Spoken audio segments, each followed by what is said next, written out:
but we will be recording this. So it's going to be a small group anyway.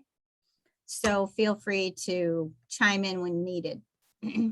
I wanted to welcome everybody to market wholesale, looking at wholesale and what it might do for you or for your business. I'm Mary Ann Corrali. I'm from Delaware County Cooperative Extension. I'm the Farm Business Management Educator here. We have Nicole Tamel. She's from the Central New York team. She'll be giving the second half of the presentation. Jessica Holmes is with us as well from Schoharie County. And we'll hear from her next week on funding the farm business. And Jim Barber will be coming and going today. He'll be also helping next week. He's from Otsego County Cooperative Extension. So anyway, for the benefit of those that are there, I did want to thank you for coming. I would also like to recognize Chobani as the funder of this program and thank them for supporting entrepreneurship in the region. It's one of their goals that Chobani has for supporting programs like this that we're doing today. And they're interested in supporting all kinds of entrepreneurs in this area. So it's really exciting that that Chobani is kind of a player here. And I see a few more people joining up, so that's great. I'd also want to recognize Violet Stone and the SARE program for putting together the Baskets to Pallets curriculum that we'll be using today. You know, it was something that was done a couple years ago. I was involved in the critique of the program. And, you know, they made it available to us so we didn't have to reinvent the wheel. And even though we worked on it, it's nice to have something in a notebook. And so that was why I was able to just whip off those PowerPoints to you. And hopefully people have their packets. And so today we're going to explore wholesale as a means to sell a product.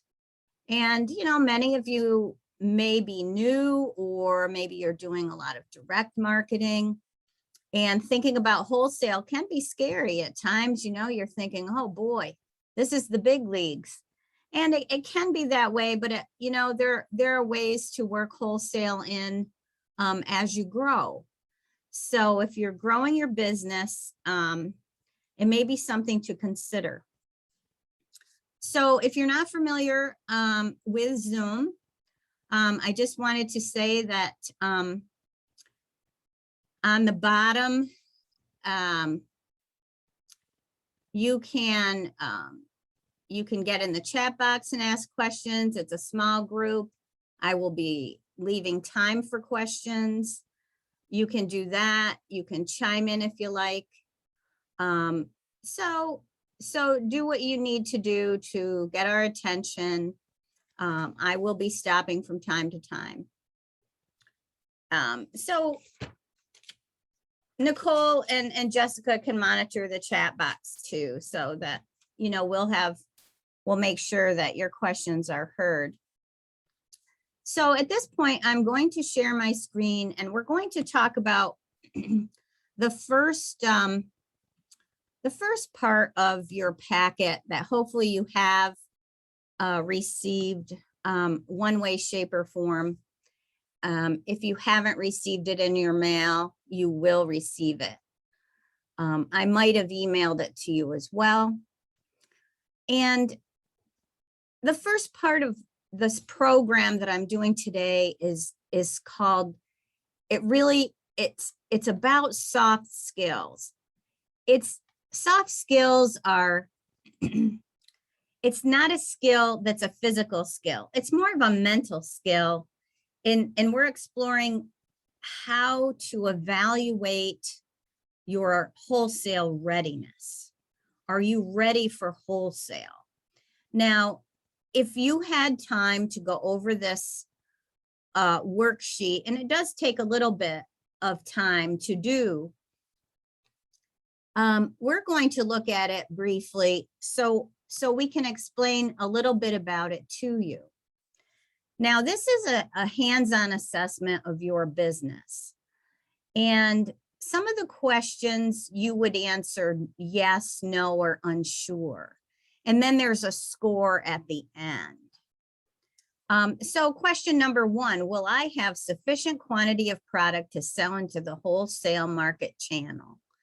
Now, as we go through this, and I'm not going to read them all, but it's going to give you a score at the end. And if you feel that, you know, it will tell you really at the end if you are wholesale ready or not. And really having enough supply is critical. People who are starting up and ramping up production for wholesale will learn early on what the wholesale folks want in terms of quantity. Question number 2, do I have access to capital to scale up if you need capital? Do I have access to enough labor to scale up? Do I have a sufficient land base to scale up, depending on what you're doing, of course? And am I willing to produce quality products to industry standards? So if you're doing direct marketing now, some direct markets are not as critical as to standards. If you have a ding in your zucchini, or your label isn't quite right on your product, usually in the direct marketing face-to-face kind of thing that you might be doing at farmers markets, people aren't that concerned about it. But if you are selling to a CSA or a grocery store where uniformity is important, and they're putting a product up on the shelf and looking for a barcode, then, you know, these are the kinds of things that you have to think about when you're looking at a larger wholesale market. Sometimes we get into production of a product and we don't like direct marketing. I've known quite a few people who say, you know, I really don't have time to direct market. I'm not good at it, and I'm really too busy. So at that point, you know, wholesale comes into their mind and say, gee, I wish I could just send this out on a truck every week and not think about meeting the customer. And that works for a lot of people. In fact, most of the products we buy, if you think about it, are wholesales to someone. You know, everything at the grocery store has been wholesaled. So some of the other questions, you know, am I willing to grade and pack? Am I willing to get some certifications? I mean, we're talking about vegetables here, but it could be any product. It could be, you know, a jewelry. It could be any product that you are interested in, not direct marketing, or doing wholesale along with direct marketing. I see quite a few people doing that as well. So this worksheet is intended to give you a sense for where you are in the process of ramping up for wholesale. And as we go through the day, and if you haven't done this yet, I'm interested that if you have any trouble with this or you don't understand some of the terminology, hopefully by the end of the day, you will have a good sense for, is wholesale for me? Or maybe it might be for me, but not this year, maybe in the next couple of years. But the scoring is at the bottom. And, you know, if you're somewhere in the middle, you can go back and look at, you know, the things that you might need to work on to ramp up to wholesale. So it is a good worksheet, and it is something that is kind of the first step. Now, I am going to come back to this worksheet talking about the hats you wear at the farm, or business that you do. But for now, I'm going to leave that, and I'm going to start another bunch of slides that I wanted to just get into just some terminology with some actual producers. And these are just quick video clips that we're going to listen to. And I think that, you know, you might, I'm hoping that would work.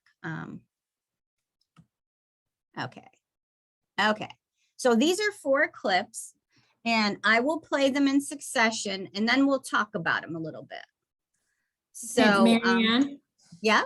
sorry, we are only seeing the Word document with, Okay. so just so you're aware, I think you might have to flip the screen. I might have to what? Flip the screen. Flip it? Because all we're seeing is the document in which you click on, but we're not seeing like the YouTube video or anything. So how would I do that? Go in and toggle like you were doing a shared screen. If you go in and do share screen, and then if you clicked on it, it should be in your YouTube. It should be a screen within your share screen file. Oh, okay. Got it. Can you see it now? Yes. Yep. Okay. Okay. Can you see that now? Yes. All right. Okay, good. Let's see if I can make this work. My name is Stefan Schwartz. I'm the purchasing director here at Headwater Food Hub. My primary responsibility is basically crop planning and coordinating with the farmers on a day-to-day, week-to-week, month-to-month, and more so now kind of year-to-year basis, and just continually trying to build that network and work with farmers that want to work with us and figure out new ways to get local food to people that want it. So what is a food hub? We've used the word food hub recently to sort of fill in the word or replace the word middleman. And we've now come to the conclusion that we need to embrace the word middleman, and that it has such a broad rep, understandably so, but it doesn't need to. We're very transparent, we're very source-identified, and we're very flexible in how we run the company. Constantly in conversation with farmers, constantly in conversation with buyers, and really trying to meet everyone in the middle and serve as that hub that makes sense on both ends. We work with a wide variety of farmers, small, medium, large.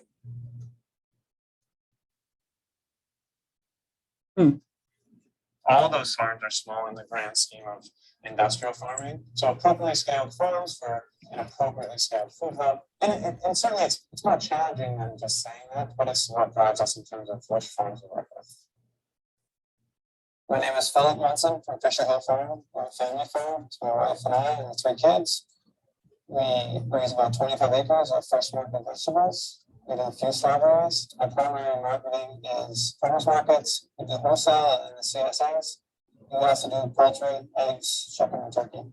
The farmers markets are probably the majority of our income, and wholesale, it's gaining, but it's still number 2. But it's a nice balance where you could never afford to sell everything wholesale. This one's with our buying and labor costs, and really hard to make that profitable. But with a good balance and a good mix of food habits, definitely a really good marketing channel for us. This morning we loaded the truck. We received the order last week. We packed most of it on Wednesday afternoon, had our pallets in the cooler ready to go, and we just pushed the pallets in the truck and mail them right up to Headwater Food Hub. It's nice. We get at least 1 order, big order delivery a week, sometimes 2 in the summertime, and it's all spelled out. We put it on the pallet, and it's ready to go. It definitely takes the burden off what we have to sell at the market. If we have a whole glut of things, sometimes we can move them through Headwater, through the hub. Otherwise, if we had to take it to the market and dump it, it might not be as profitable, or might not be able to move it. The food hub has helped us market year round. It's definitely increased our sales. Without the food hub, we would be definitely selling a smaller volume, not storing as much. I would say we wouldn't have incurred as much costs to raise it if we weren't doing it. But for what we did input, it definitely helps us with a lot more income in the wintertime. For a lot of small farmers, the wholesale world can be a little scary. And it sounds kind of crazy, but we offer a really friendly face. And we offer time and the ability for a farmer to come in and sit down with us, talk about what's working, talk about what's not working, and build out from there. Having someone like us, I think, can help to alleviate some of that. Okay, I'm gonna start the next one.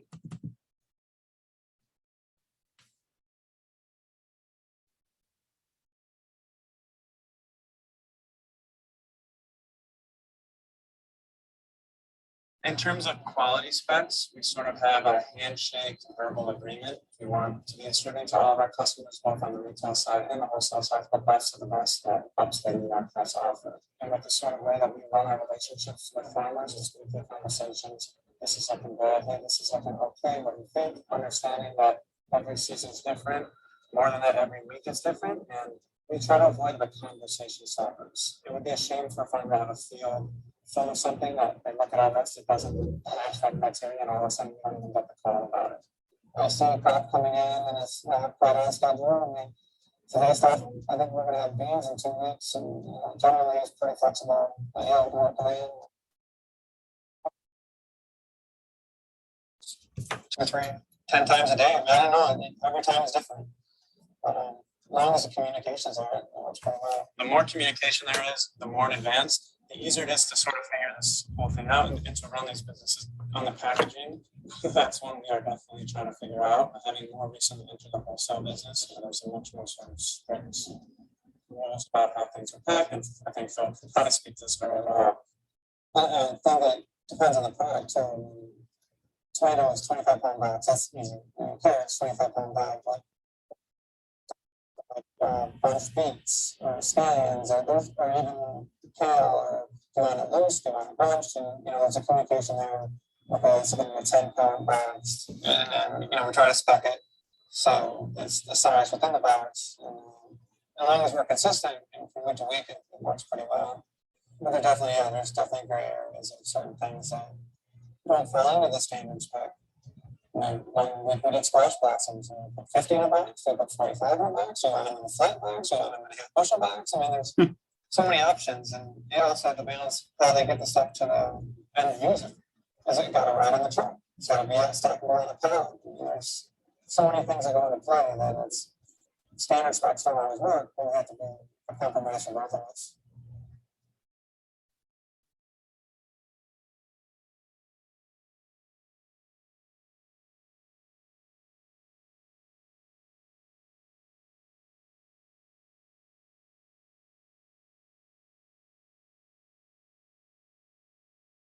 Currently, we have no criteria for our farmers being GAP certified. A lot of them are, and as we get ready to set up our chopping and washing facilities that will be pumping out ready to eat packs of kale and chopped romaine, all those farmers will be GAP certified. As FSMA, the Food Safety Modernization Act, starts to form and people start to react to that, we're really interested to see how that affects our group of farmers, and also to kind of do what we can do as a food hub in upstate New York to help shepherd that along and help with the transitions that are inevitable.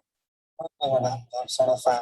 We have taken the training, but everything's changed with the Modernization Act. I mean, it's going to be a point where you're not going to have a choice, and it's just a matter of, for us, I think our facility is ready for that. So it's just a matter of time, probably within the next no more than a year, we'll be certified. This has I've gotten from it from a lot of farmers. It's just one more thing that has to get done when there's already 100,000 things that need to get done. And so we're trying to take the approach with the flexibility both of sort of our retail approach and the wholesale market of working again with farmers and sort of slotting them in where it works with them around food safety and depending on the regulations that are going to exist.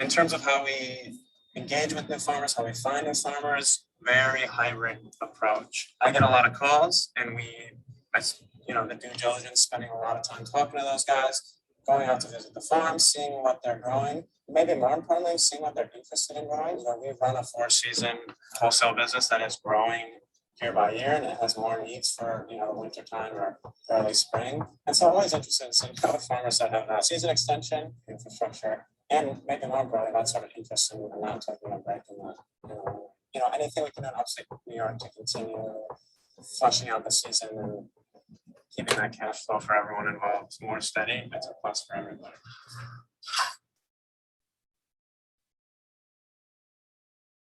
So I know they were talking about food, but at this point I was hoping that there might be some questions that we can get to at this point. I see there's a couple in the box.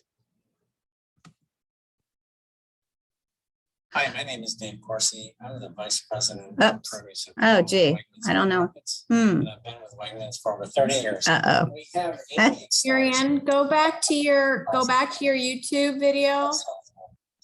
Very customer Toggle centric. over to your YouTube video screen and just, I think you just started it just started playing in the next, in the Yeah. reel. Right, Huge right. range. Yeah.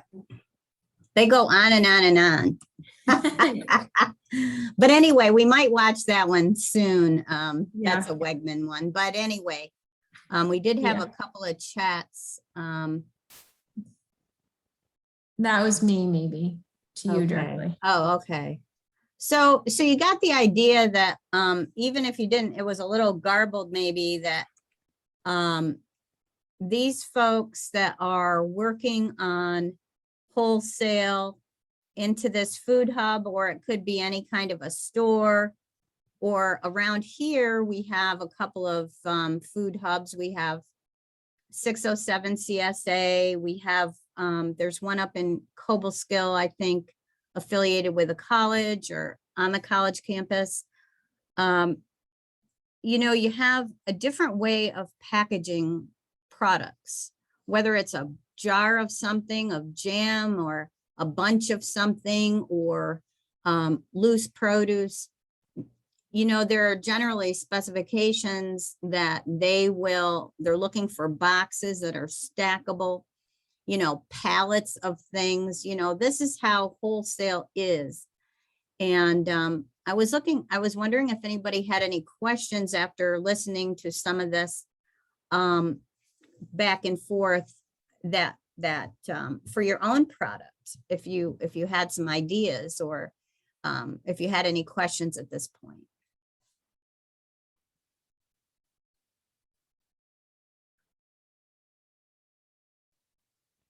So hearing none, I did want to emphasize that along the way, as you could see, that everybody was talking kind of directly or indirectly about communication. Because when we looked at that big field of cabbage, somebody had a whole bunch of cabbage there, and it was probably, there was something probably that they hadn't communicated, whether it was early, or maybe the cabbages were too big or over spec, or there was something going on. And the food hub manager said, hey, they don't know about that field if nobody calls them about it.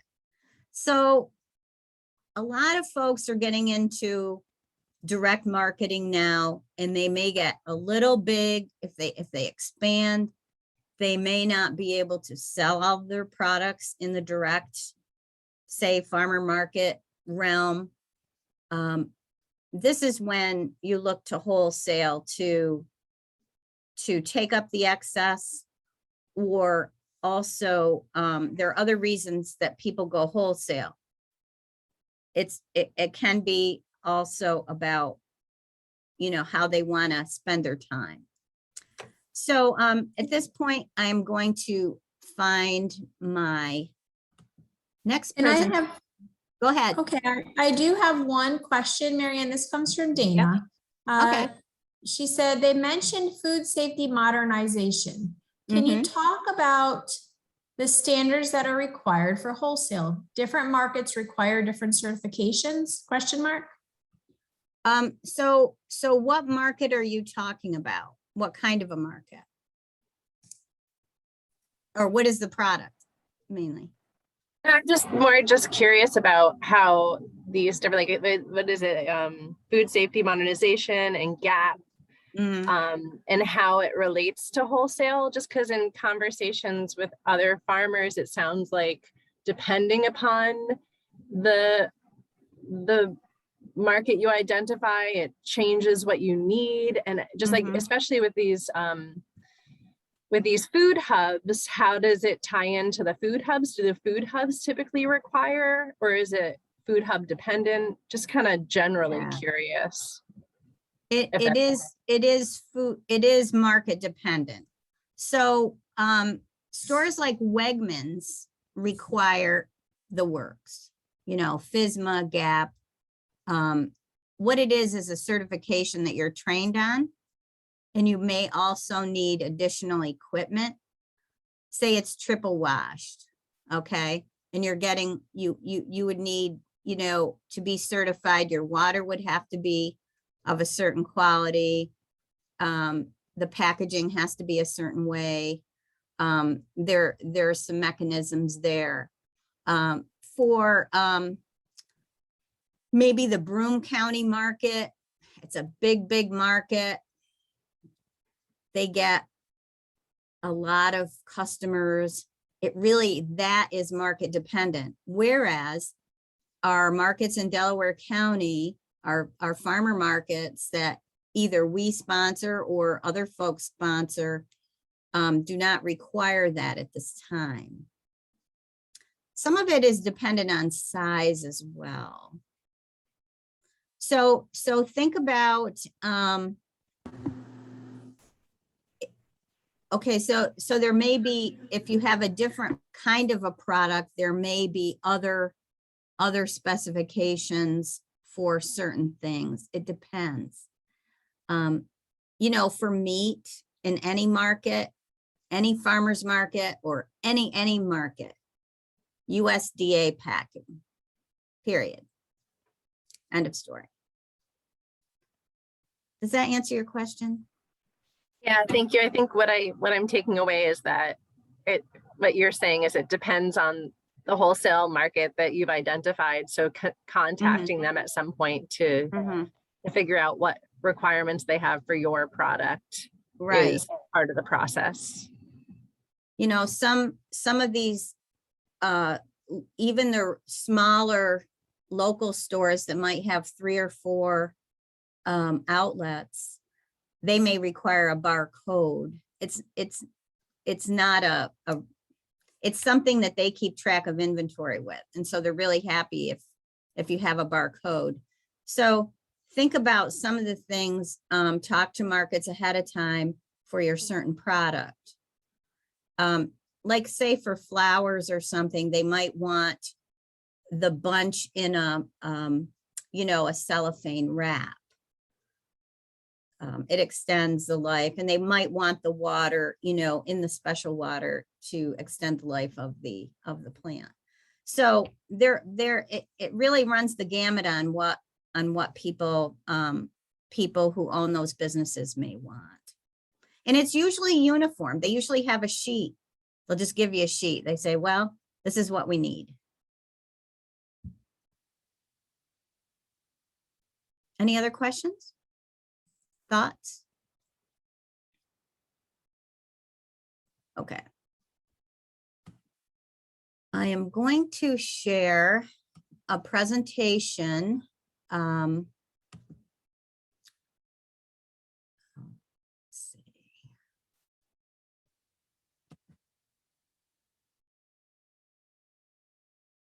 And since I have notes, I've just learned how to hide my notes.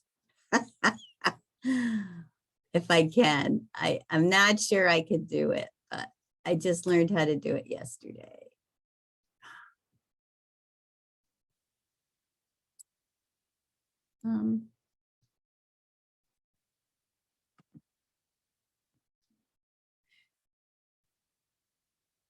It's really hard for me to get this into the right mode. Oh, here it goes. Okay.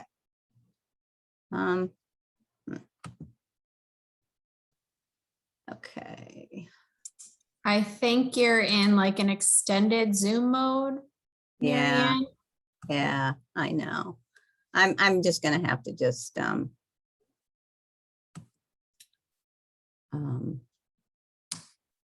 Is that something I can pull up for you? hmm,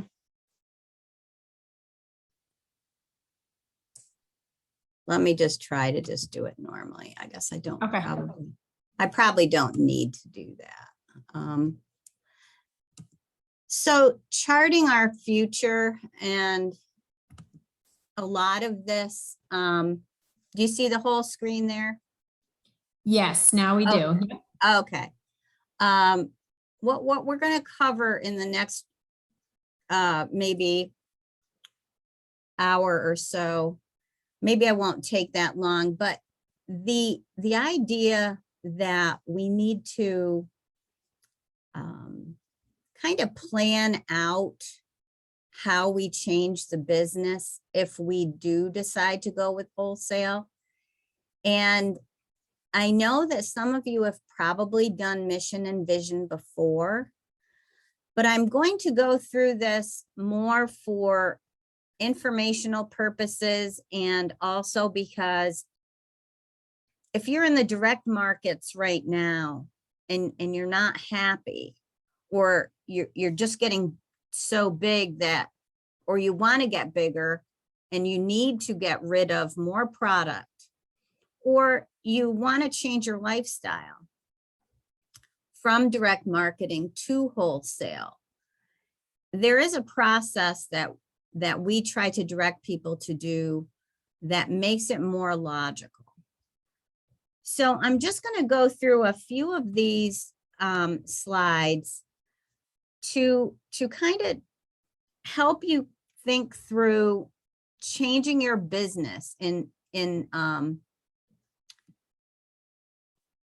when we think of change and changing from something that we already know really well, which is direct marketing maybe, or if you're a new business and your product isn't really, you know, you want to go into wholesale, you don't want to go into direct market. We need to change how we're looking at things. So usually when people are changing from one thing to another, they're motivated by something. They either want something different or something isn't working for them. And Eleanor Roosevelt said it well, you must do the thing that you think you cannot do. And I have to agree that wholesale does scare people until they get into it. And it is a big change. So it might make us feel unsettled going into something that we don't know about. Just doing barcodes is something that is a learning process. You have to learn about barcodes. You've got to purchase barcodes, and then you have to add barcodes to your label. That's just an example. So also wholesalers speak a different language, and really it's something that you have to learn, and you can try it. And but there is a planning process so that, you know, you, even if you decide it's not for you in the end, it's been a learning process. So Thomas Edison said, I have not failed. I just found 10,000 ways that it won't work. So he had the right idea and the right attitude. A lot of folks around here are getting into beef production, and they're finding that, you know, they can't get into some direct markets because there are 2 or 3 other beef producers at that market. So some of the beef producers are thinking, well, I've got to find a way to sell this meat wholesale. So, you know, working with different outlets for veggies or flours or beef or products, processed products, is something that people are looking at quite a bit. So we're just going to look at this case study, Stick and Stone Farm. They've been around a long time. They're out in the Ithaca area, Trumansburg. But now they've been farming for 20 years and they're managing organic vegetables. And they have sort of a good feel for exactly where the market is for their products. They have a 600 share CSA and in the summer and 300 shares in the winter. They do cooking greens, root crops, and fruit crops that store well. And their present markets are this Full Plate Collective, which is a CSA, 35% is wholesale, and 15% is a farm market. But it doesn't really add up to 100%. So maybe they're eating the rest, but they sell to restaurants and Wegmans, and they say that this has transformed their business. They started out really small, and their best practices are, they call it carry through. I call it following through, communication, honesty, trust, and personal relationships. So there's a quote here that they've definitely had times where they've had to short people. In other words, they didn't have enough product. They would immediately call them and tell them what's going on and why they're short. Okay, it could have been, you know, an infestation, a flood, the product just didn't grow right. Everybody is understanding. But if you don't contact them, then forget about it. They're done with you. So that's the kind of the harsh reality of some of these wholesale markets.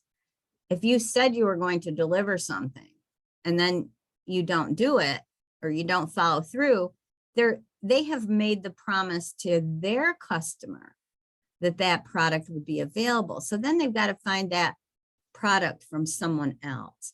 So it can get pretty, especially during the season, it can get kind of stressful. But when we go back to mission and vision and you know, kind of think about what is the mission and vision of your operation, whether it be a farm or a value-added product or anything else. We're going to work a little bit on mission and vision just to expose you to this kind of process, because we feel it's important that you have direction in the way that you're going. So just for an example, the mission of Stick and Stone Vegetable Farm is to grow and market fresh, local, organic produce for the Ithaca community and throughout New York State, year round. Now, when they say year round, that means to me, oh boy, in our climate, year round is big. So I already know that they've got, you know, heat and coveralls and things like that. The vision of Stick and Stone is to provide a meaningful and sufficient livelihood for the owners and employees of the farm, to reduce the environmental impact of human production and consumption, and feed the local community with healthy, tasty, and unique vegetables. So the vision is a little bit broader, and it's kind of the where they're aiming all the time, whereas the mission is sort of what they're doing right now at the moment.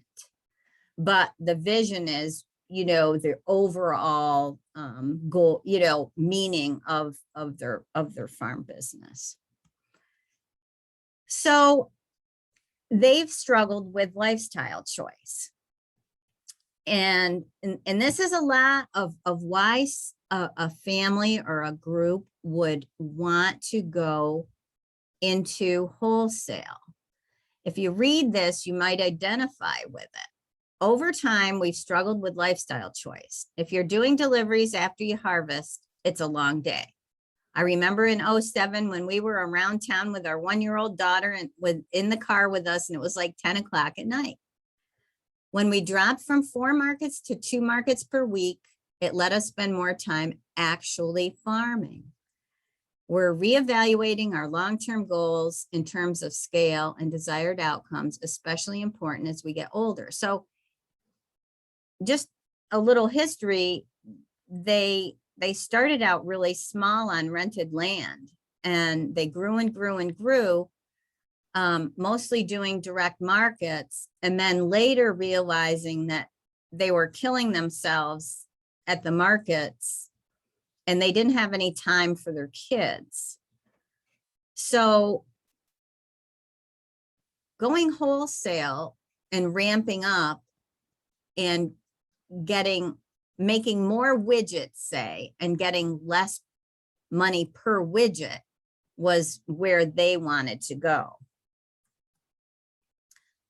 So there's when we talk about mission, goals, vision, and values, they're all related. And you're going to see this little icon. It's sort of a compass so that you know where you're going. It sort of gives the relationship between mission, vision, goals, and values. But if you don't know George Kahneman or didn't know him, he always had some good quotes. And he was a professor at the university. And he said, farming will always be a way of life for those who treat it like a business. So some people do get caught up in the love of farming, and they don't care if they say they don't care if they make any money or not. But in the end, you still have to make that work financially. So it's our values and our goals that influence how we manage that business. And on the worksheets that you have, the hats that we wear or the roles that we play in the business and outside the business are important. And so, as you could see with Stick and Stone Farm, as their family got bigger, they were just running to all these markets. And then they realized this, for their values and their goals, it wasn't how they wanted to continue. So when we set goals, we try to make sure they're SMART goals: specific, measurable, attainable, realistic, and timely. And that really is one of the things that you have to sit down and think about when you are going to wholesale. How many widgets, I'm calling them widgets, they could be anything. How many pounds of beef, or how many pounds of vegetables or carrots or cucumbers that you think you can produce and market. And of course, we want to get the largest margin that we can.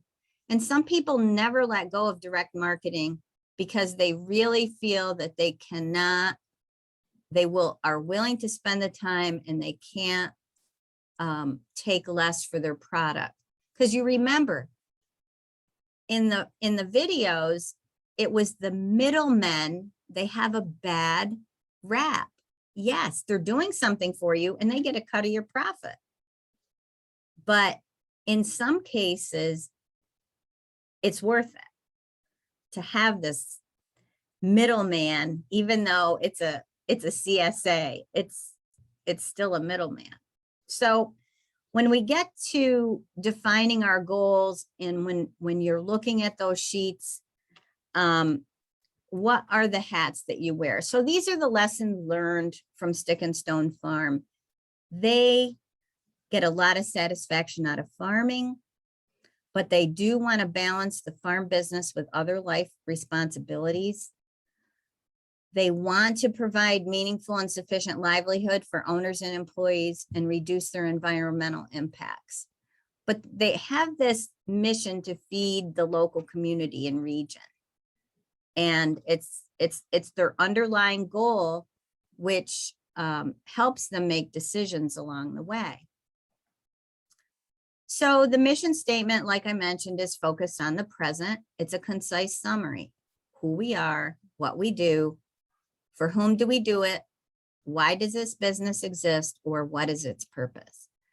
So I guess I would say at this point, if you can, look at your sheets and take a few minutes to think about a mission statement. You can write down some ideas. I don't want this to be like a lecture, but I would like anyone to share if they already have a mission statement. If you already have one, that would be good to know. Or if somebody wants to share their mission statement. Does anybody already have one? Nicole, do you have one? Actually, I do have one. Let me find it. I can read it. So Nicole is also a farmer. And she and her husband have this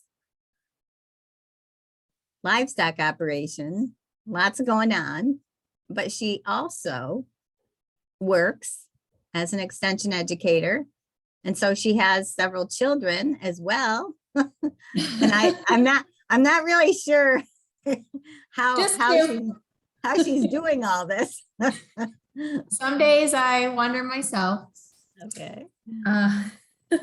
Because it is crazy. And I have a really hard time with telling people no. Let's see here. I'm just trying, I have a really good one on LinkedIn. So that's the one I'm trying to pull up. Okay. Sorry, I didn't mean to put you on the spot. Oh, that's okay.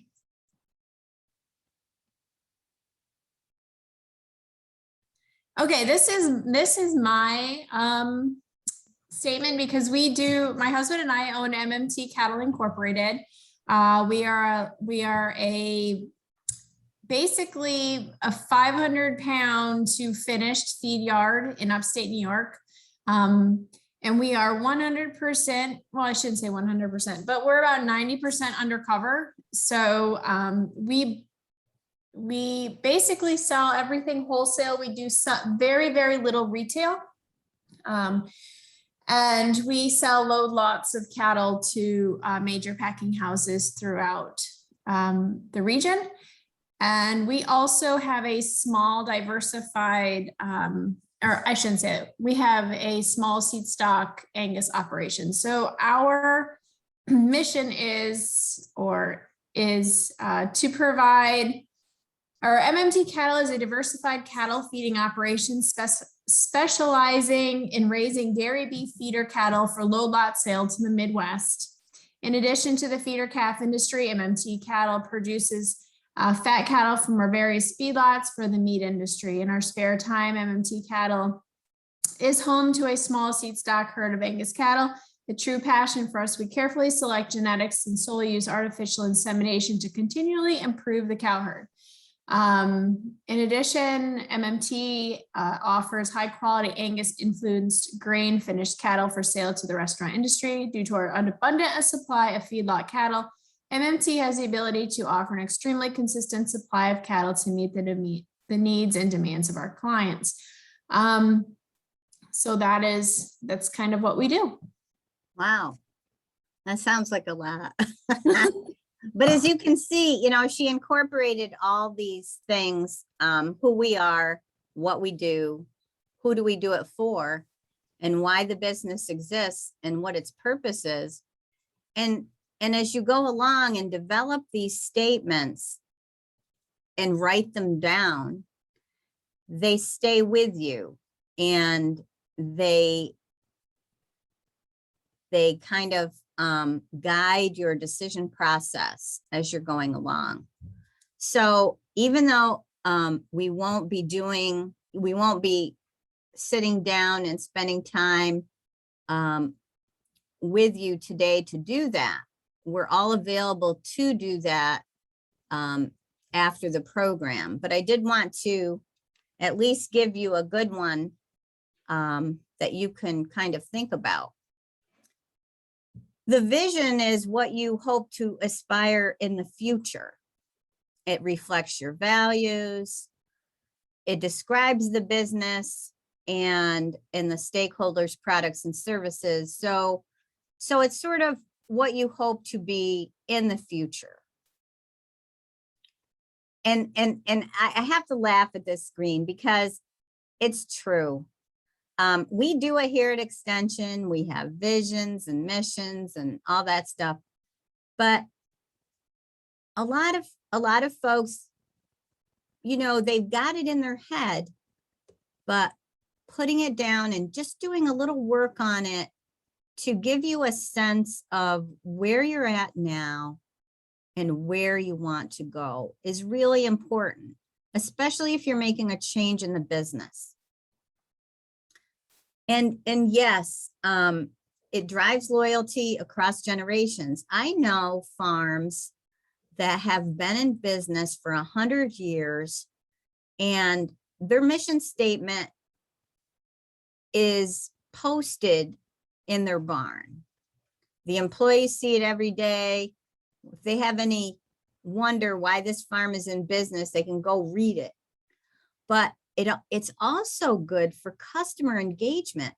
And even if you're doing direct marketing, if you have a website where you've got your mission statement right on there, people read that and they identify with it. So it could be something, if you have a product where you've got a little space on your label to put something like that, you can shorten it up. You can say, our mission is to provide wholesome whatever to people in upstate New York or something.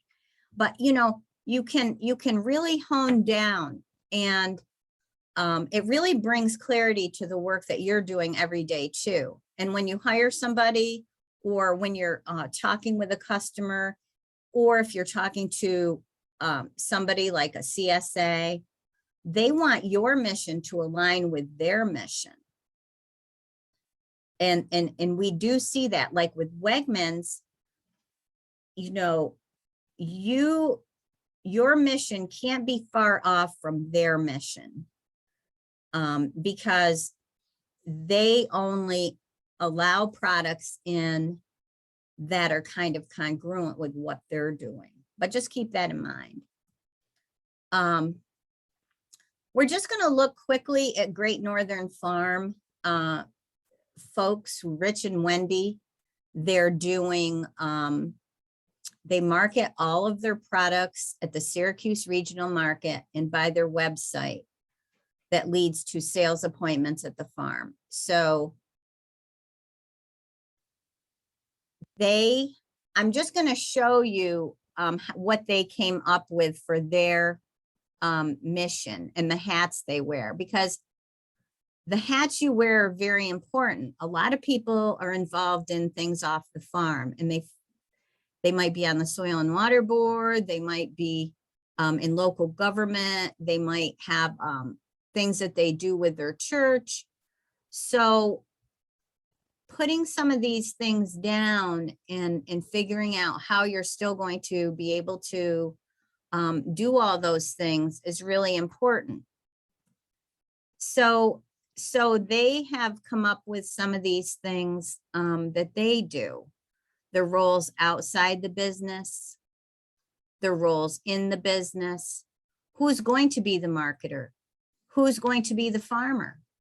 The farmer can't do everything. So many times, if you are a 2 or 3 or 4 or 5 person operation, you know, segregating roles may be important, especially if you go to wholesale. There has to be a contact person for the wholesaler to call. It can't be just anyone, because not everybody's going to know everything that's going on, especially in the vegetable business, where you've got, you know, all kinds of things going on out in the field. And the farmer knows that the beans won't be ready for 2 weeks.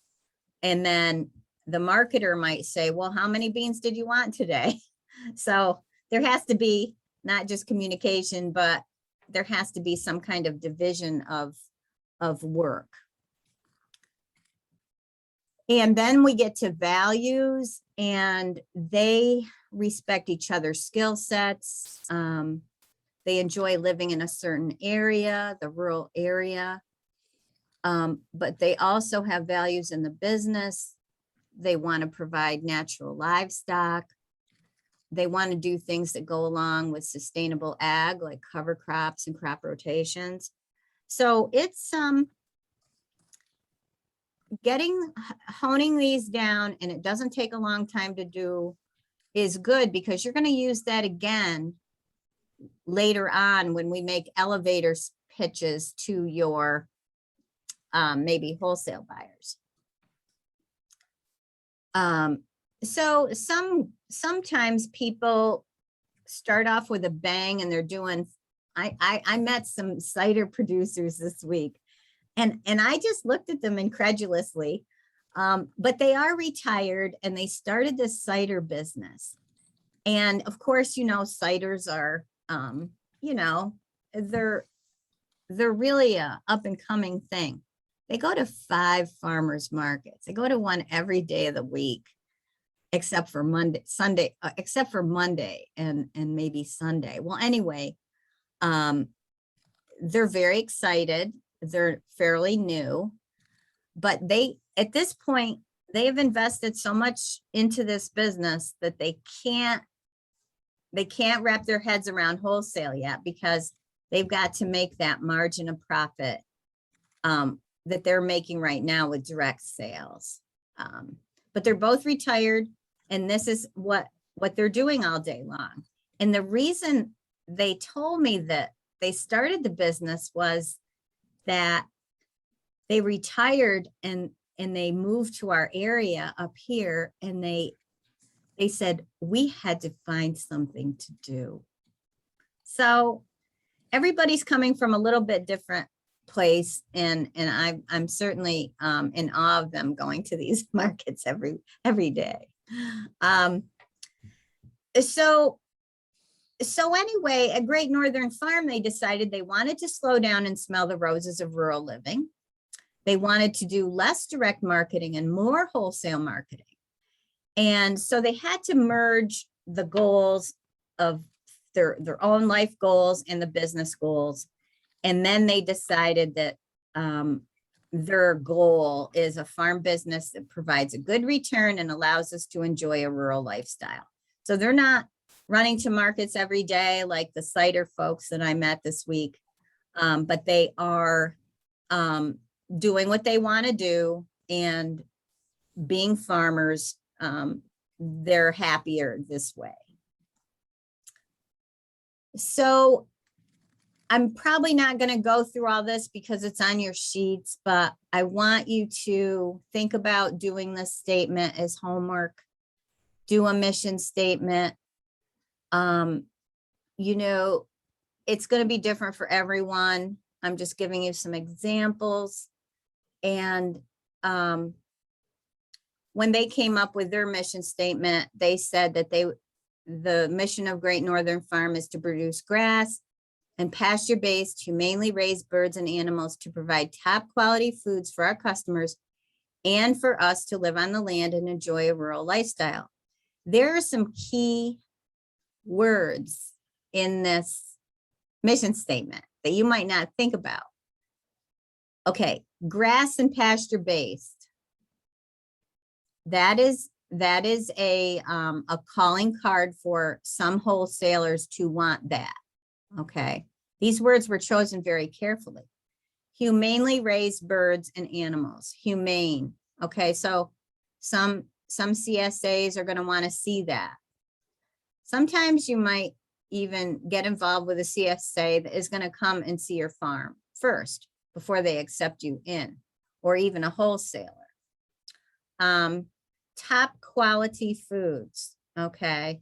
So it's just, they thought long and hard about this. It's not long, but if you have this mission statement and you have it on your products or your brochures, if you read some of these brochures, things are pretty concise, but their words all mean something.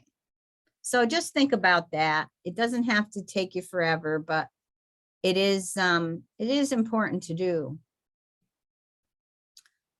So I won't go through all of this because I think you get the point.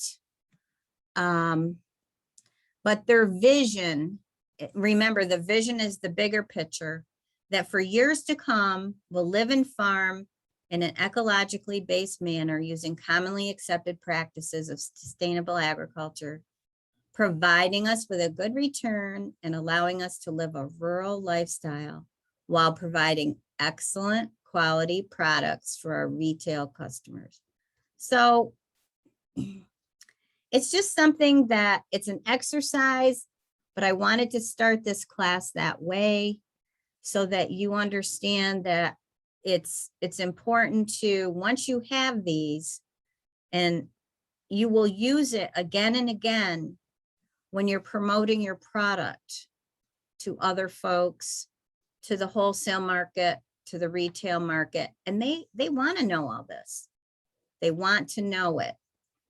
They do.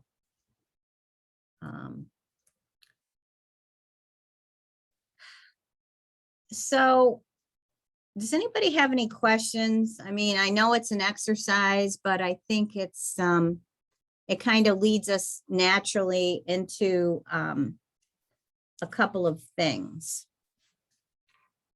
I want to do some, I want to split up our group. Maybe I don't have to, but I was hoping for more people and we could split up into small groups. We still can, but does anybody have any questions first?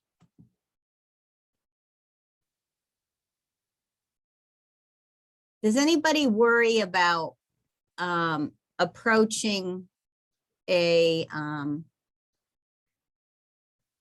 wholesaler?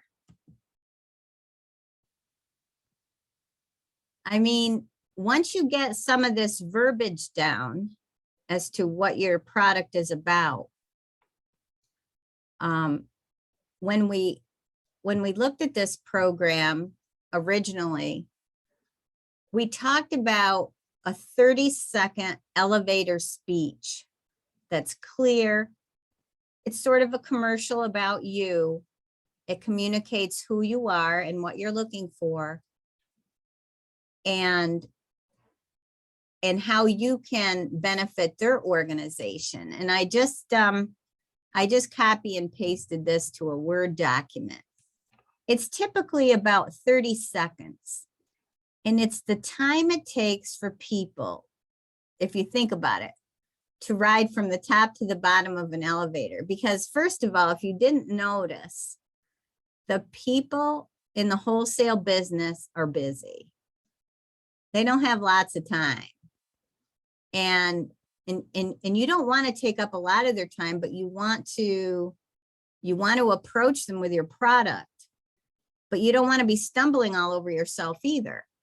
So you want to give this elevator speech to share information about your product.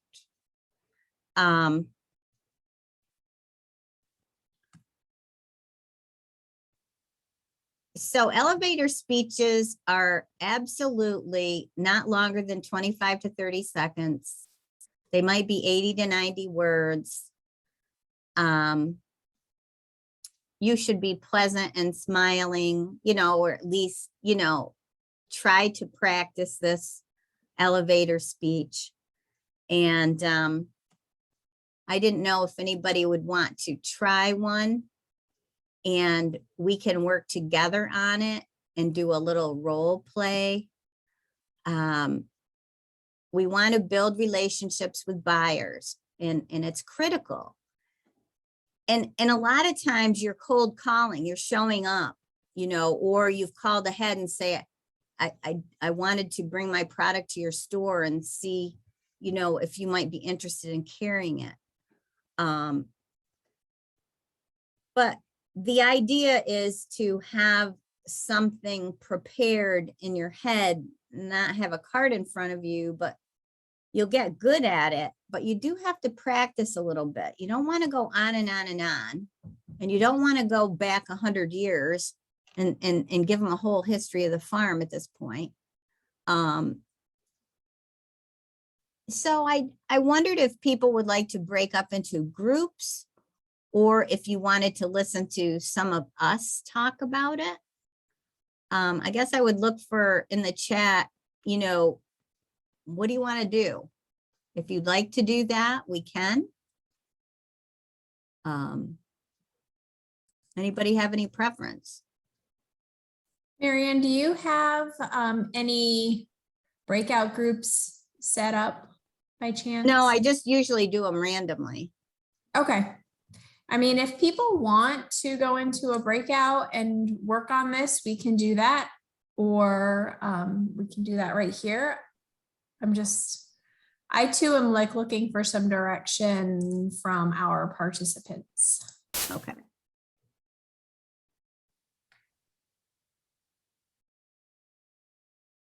Maybe we should just, Maybe we should make them go into a breakout. Everybody's quiet today. okay, so if you've never gone into breakout rooms, I can assign 2 to a breakout room. And you can work a little bit on just a little bit about your product with the other person, and then try to do a cold call with them. I mean, and then we can get back together and we can see what happened. I mean, Nicole and I will be in breakout groups too. So I can do it randomly. And I see somebody dropped off. So, oh, there's a chat. Does somebody Yeah. chat? Robert said that he's at work and cannot participate in the breakouts. Oh, okay. So that could potentially be an issue if we have folks that are. Okay, okay. I know Dana had to pop out for a bit, so really it's Robert can't, Jim is, back and forth. Maybe we need to roll on, Marianne, because really it's only CCE educators. Okay.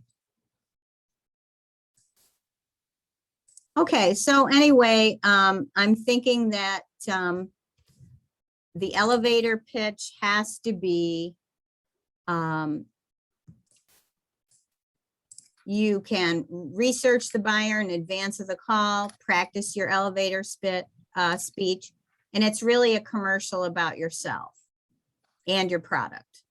So just keep that in mind as we move forward. So, the other thing I wanted to talk about today was sell sheets.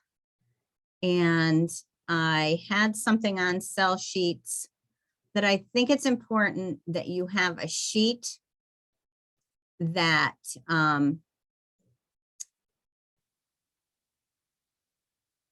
that tells about your product. And I did have one here, but it's not up right now. Let me see if I can find it.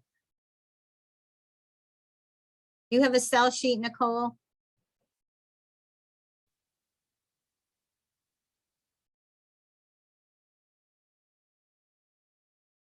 I mean, for you're muted on your own business. Do you have a sell sheet for your own business? I don't know. Oh, We don't I mean, do not that I'd want to share it, but I'm just saying, a lot of people that sell wholesale have a sell sheet. If they're Mhm. dropping off product, it's also acts as an invoice. Right. Let me go back to my documents and see if I can find that sell sheet.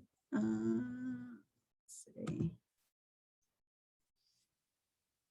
We do very little retail marketing.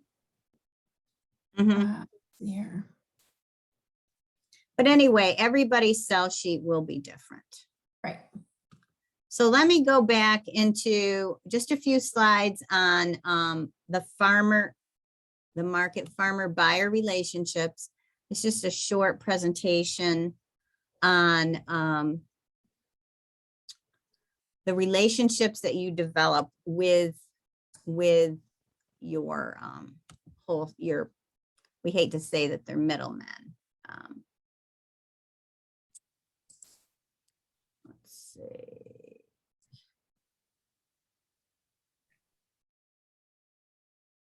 We watched those already. I think I'm Marianne, gonna have to go back. Yeah, I don't know I do why. have a really, I'm on the Food Truck Empire website. Mm-hmm. And I was just wondering, like, if we wanted to look at how to make a great looking cell sheet. We have a template here. Yeah. We can also pop into Canva, which is another very nice. So I can Okay. share my screen if Yeah. you'd like. Yeah. Let me make you a co-host. Oh, I can already, so we're good. Oh, okay. Oops, nope, not that one.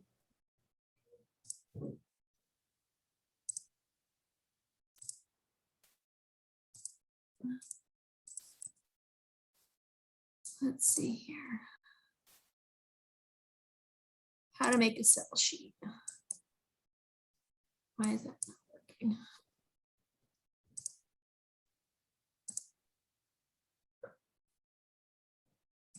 I don't know why it's not popping up here. Bear with me for 1 minute. Let's see. Oops.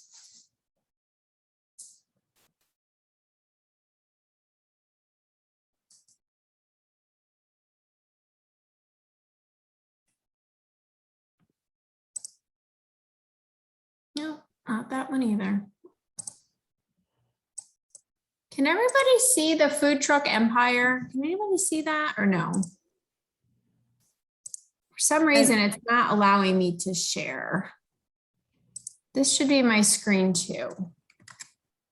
Okay. Let me, did I make you a co-host? Oh, Robert said that he could see screen two. It was food truck empire. Did everybody Yeah. see that? Yeah. Okay. Yeah. All right, it's just on my second desktop. Okay. All right. So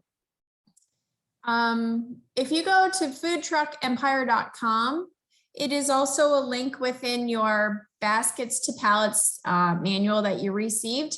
There are some really interesting ways that you can create cell sheets.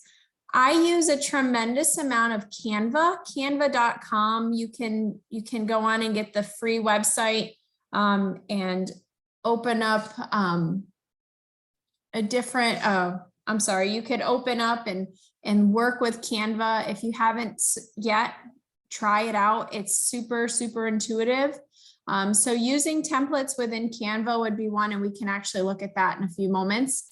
The next one that I always talk about when we're looking at creating any type of marketing publication is making sure that you have really good photography or videography. If you're going to have any type of video or presentation of your food product, please, please, please make sure you have really good photography. If you have to hire a photographer to create those types of JPEGs and stills, it is very well worth it's worth your weight in gold to do things like that. I have seen I do a lot of stuff in the cattle industry, especially the show cattle industry. That's kind of where my passion lies.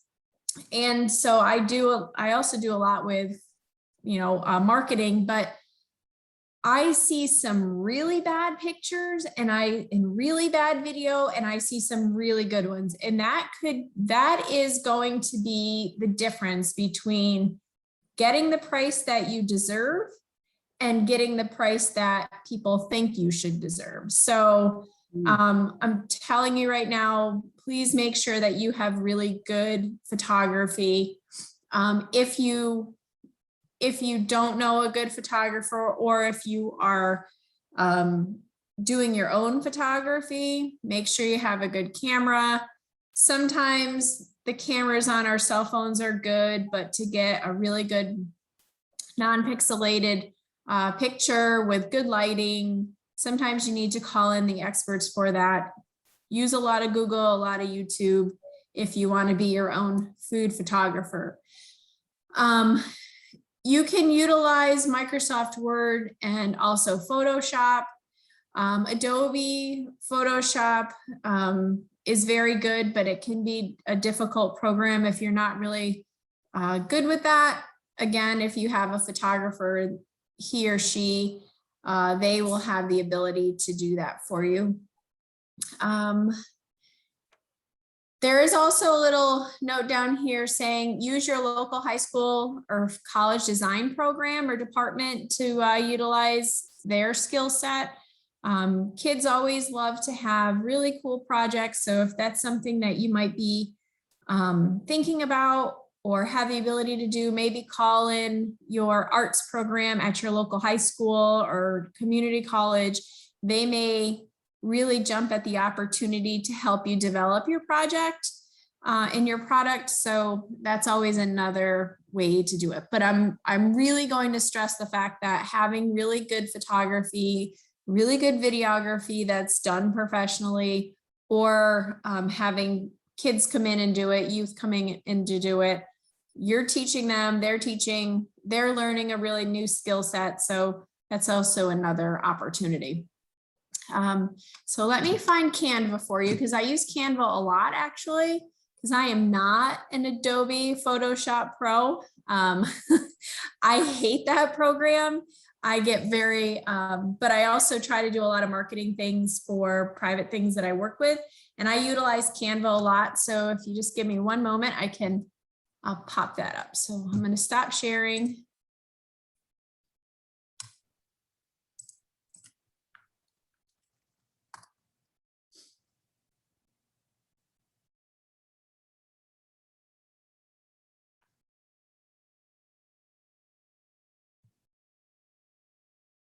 All right, let's see.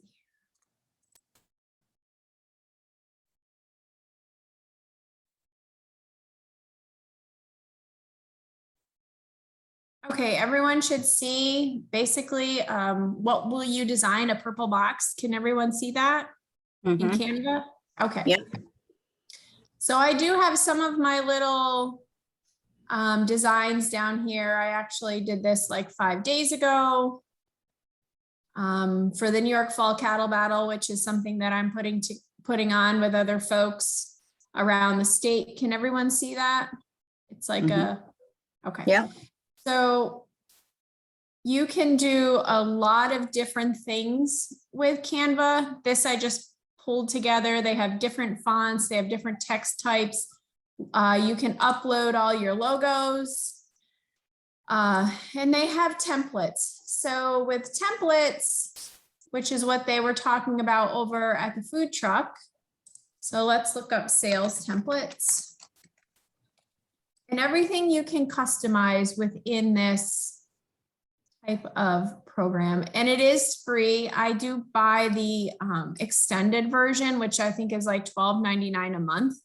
But like I said, I use it a lot. I use it for Cornell stuff. I use it for my private stuff. So I personally purchased this because I do like it. Let's see here. And you can do some learning. I don't know why it's not giving me what I want. Let's see here, flyers. You can go to marketing. They have different kinds of posters.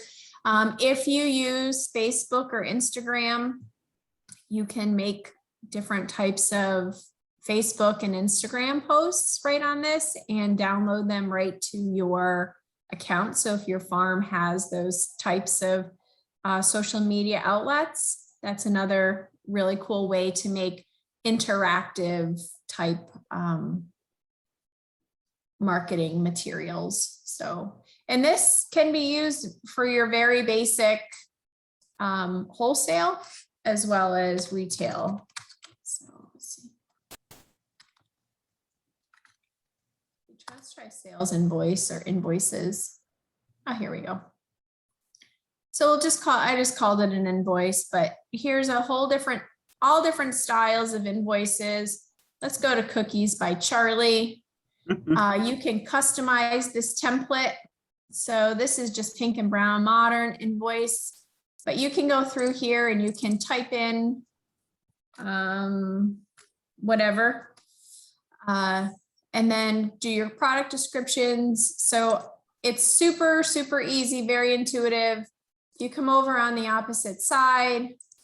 You can customize even further and do different types of invoicing. So again, don't reinvent the wheel. There's lots of different types of programs out there for you to use in order to to create nice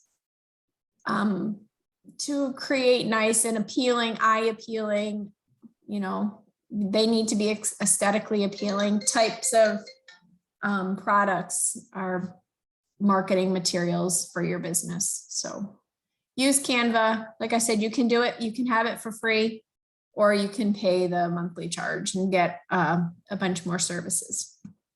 All right. So this looks really good.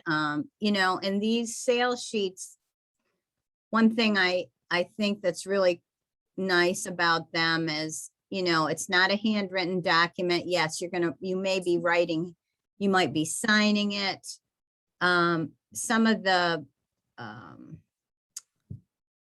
marketing pieces that you might come up with could also, it's important to have the prices on things, the case lot price, the individual price or the lot price, whatever it is. So it's really, it can also double as an invoice.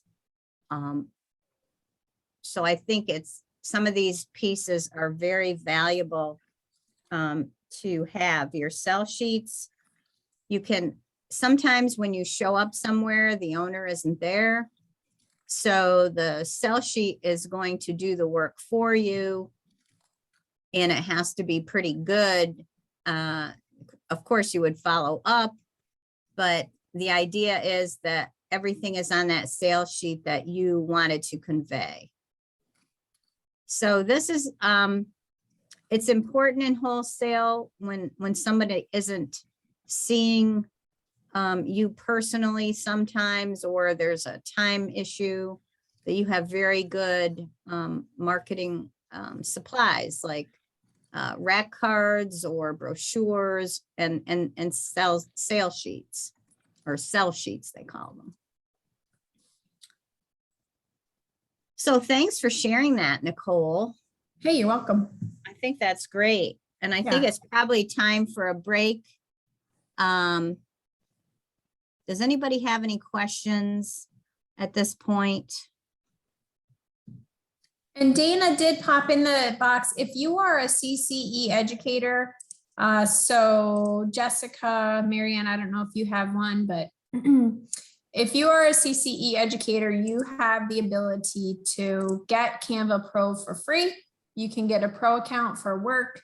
I don't have one for CCE. Herkimer has one because we do create all of our team stuff on it. But I have one personally because of a lot of stuff that I do outside of extension. And I don't like to have a conflict of interest. So I try to keep that stuff really separate. But if you are a CCE person, you can get Canva Pro for free. You can get that account for free. And then that opens up a bunch of new and different types of fonts and backgrounds and templates. So yeah, so Jessica and Dana, and I know Dana already said it, but Jessica, I know you're on here, and Marianne, you guys could use that too. And we actually have, I do all of my quarterly reports on it instead of using like, Publisher, because I don't really like Publisher either. I find this to be much more appealing, so. Okay. Well, if there are no questions, I think we should take like a half-hour break and come back at noon. And then we'll continue on with Nicole's presentation for the afternoon. Yep. And so we're going to talk about production in the afternoon. We're going to talk about veg production and also livestock production. So it should be fun. Okay. So we'll meet back here in probably about noon. That sounds good. Thank you. Okay. See you back at noon.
So Marianne, can you see module 4.1A, uniformity, consistency and Yeah. scheduling of veg crops? Okay. Mm-hmm, it looks good. I always get confused sometimes when I have like multiple screens going. Like, do I have it on the right one or not? Yep, and I mean, I see your next slide too. Okay. So Oh, if you you, see next to my consistency starts? You don't see the, yeah, I see them both. One's Oh. just small. So if you can, is that better? yes, yes. Then I just see the one. Okay, perfect. That was what I wanted. I didn't want the presenter mode. Right, and I think a lot of people are working today and they will be, we were asked many times about whether this would be available for viewing after, and we will upload it to our YouTube and send out the link. Great. You can start whenever. I think it's, well, it's close to noon. When everybody's back, if you know how to use the reactions down in the lower part of your screen, it's all the way to the right. It's Dana did. If you guys want to give a thumbs up, and that way I know people are back from having a quick lunch break. Jessica, Dana. So I'll just give it one more minute. I just want to make sure that Robert, good. I just want to make sure that we are respectful of everyone's time, because I do know that everybody has very busy lives and work and trying to move on for the day. So the second part of our program today that Marianne and I are putting on is Marianne did the wholesale part, and today we're going to talk more about the production component of it. We're going to talk about uniformity, consistency, and scheduling of vegetable crops, and then we're going to flip right over into the livestock component. I know that we have some CCE educators on, but I know we also have some producers. And since I don't know you personally, I don't know where exactly you fall in that scope. So we like to make sure that we do both the hort side as well as the livestock side. So, all right. So the first thing we're going to talk about is consistency starting before planning. We always talk about making sure that we have a plan in place, right? A good crop plan will allow for adequate harvest weeks and week after week. So if you know when you are planting, you know how many days that it takes before that product is mature, and basically making sure everything is 100% correct. Knowing where you planted it is also a really good thing. I know some people, they forget. And we really want to make sure that we have a really good, consistent crop. So having a good plan is really important. We also need to make sure that this plan takes into account any varieties, because varieties, obviously, they will change the maturity. So if you have, I don't know, tomatoes, you could have all sorts of different varieties of tomatoes, and their maturity is very different one from the other. We also need to make sure that within this, if you have seedlings that you may have started from seed, that your transplants are timely in your transplanting. We want to make sure that frost is out of the ground, that we don't have any frost issues. If you're in higher elevation, obviously your harvest season or your growing season is quite shorter. I know Marianne's is different than mine. I live along the river, so we have a little bit longer growing season versus Marianne down in Delaware County. Even though she's more south, she has a little bit different topography. And of course, when we're talking about all this, we do talk about transplants, because a lot of folks will transplant something from a seed pack to the ground. We want to make sure that those transplants are consistently being very, very high quality, because at the end of the day, if you don't have high quality plants, what's going to happen to your yield? We're not going to have good yield, right? So we need high quality transplants so that we have high quality yield, because that is where we are making our money. So one thing that we need to look at is cultural practices that contribute to uniformity. And we always need to make sure that we are looking at 6 different ideas. Obviously, soil health and quality is number 1. You're not going to plant potatoes where it's going to be very rocky. You want potatoes to be somewhere that's good soil, because rocks will equate to damages and bruises and eyes in the potatoes. So you need to make sure you have good soil health and good quality soil. Optimum fertility, whether it's pre-plant and also within the season.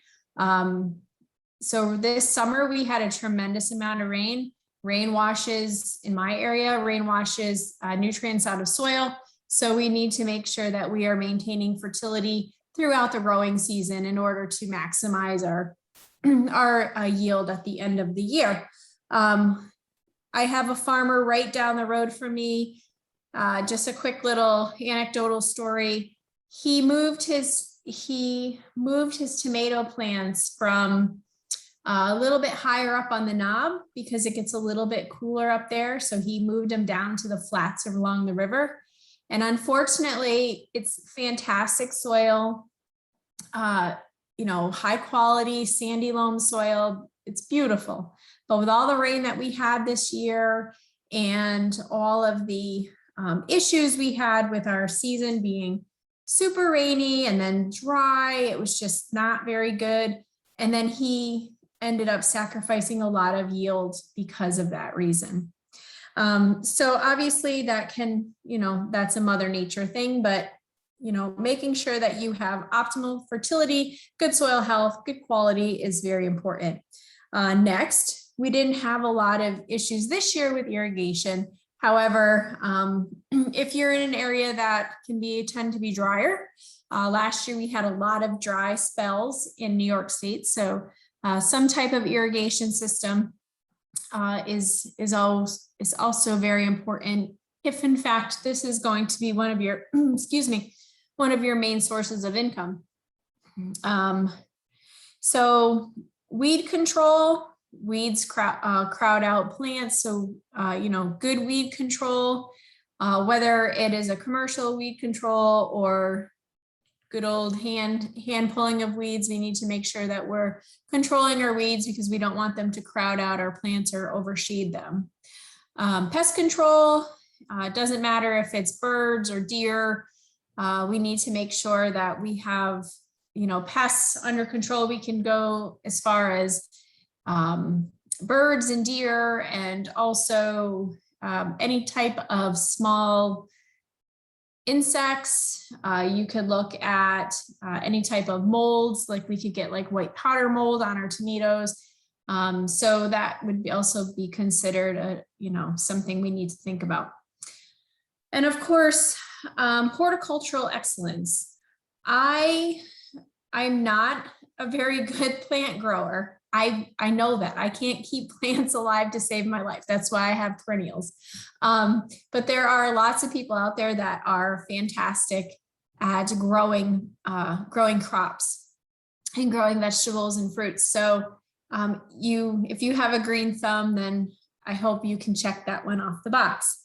So, when we think about all these different cultural practices that contribute to uniformity, we really need to think about the crops needing to be given the right environment to thrive.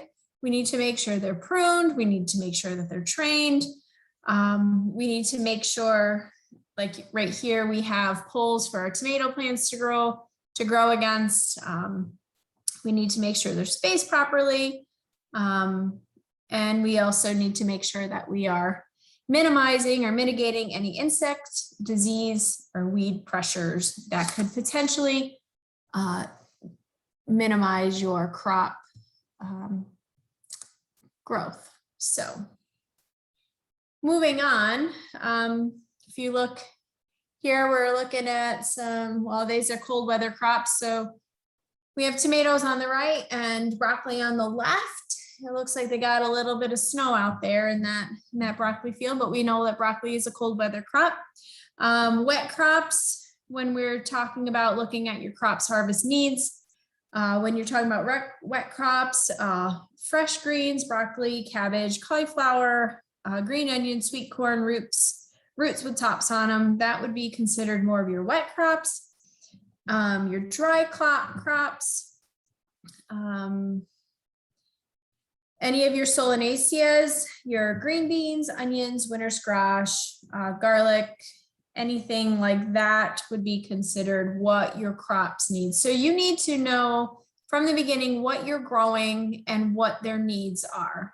They didn't have asparagus on here, but we know that that's more of a wet crop with a cold weather wet crop. Those are earlier crops. So making sure that you are putting down the right crops for the right season, making sure that you are cognizant of that is important. We want them to grow tomatoes. It really needs to be fairly warm to be doing that. All right, so do we have any questions so far? All right, great. So let's see here. So when we talk about harvest, has anybody ever seen like big harvest crews out in the field and how things go through? I remember about 14 years ago, I was out in California when they were harvesting carrots, and it was pretty amazing how they harvested carrots. They don't have crews. They actually have this really cool type of piece of machinery that goes through and plucks them, and they can grade them off, and anything that's broken becomes the baby carrots. They send them. It's actually, I saw Bolton House, the one that's usually, it's like a white and blue package, but I actually went and visited them out in California. It was pretty cool. But when we talk about harvest, we have to really talk about, this is where the shelf life begins, and it really does begin in the field, because everything that happens from the moment that plant is picked off of, is really what will determine how long we have in shelf life. So when we look at maintaining like cold type products, we need to make sure we're harvesting those early when the crops are still cool. So you'll see folks outside really super early in the morning when the dew is still on the plants, 5 a.m. I know a lot of guys around here will go out and pick corn really early in the morning. You're retaining a lot of the sugars that way. You're also retaining, they always say the peak of freshness, right? So you want to avoid any type of direct sunlight. You want to keep that moving, and then that crop gets put right to a cooling facility where it's cleaned and then packaged, and so we have our utmost amount of freshness. When we do this all by hand, it makes it even a little more difficult, and people have to be outside really early in the morning. But we all know how much better those vegetables taste when they have been picked and they have been handled appropriately for their variety. We have to remember that is where most of the expense lies, and this is where the amount of loss occurs, is in this very first part of our harvest. Making sure products get removed from the field. We don't want a lot of heat. Making sure that, anything that's going to be moving up over 20 degrees in a daytime you really need to make sure that we're keeping that as cool as possible. We want to extend our shelf life. Okay, so what happens if you don't cool properly? I know that there's times like that I leave broccoli in my refrigerator too long and it starts to become a 4 or 5 and I have to throw it in the trash. But that does happen. But what happens when you don't cool it properly? Well, here's a really good example, because broccoli yellowing begins to occur. Sometimes you can go to stores and you can actually find, you want it a 1 or a 2, but sometimes you can find it a 3 or a 4. Some of those lesser stores that maybe have, you know, number 2 produce. Wegmans, I would say, would be like a number 1 for produce if you're not buying it at the farmer's market. Some local grocery stores around may, you know, would have like maybe a number 1 or a slight damage, but I've seen produce be 3s and 4s in the grocery store, and it's highly undesirable.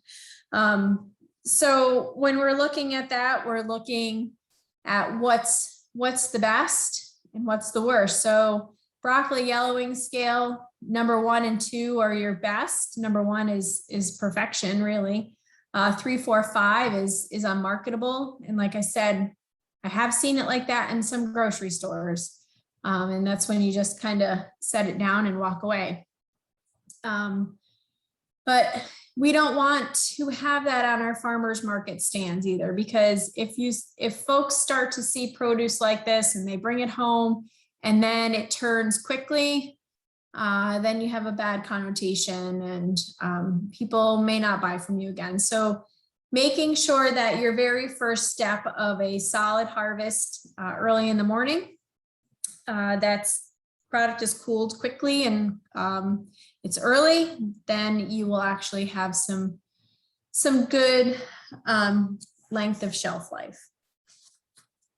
And obviously, you know, the higher the scale, you're going to have more loss in storability. And we want to be able to bring that home and utilize it within the week or maybe even a week and a half. And if it starts to turn quickly, that's when we have the issues.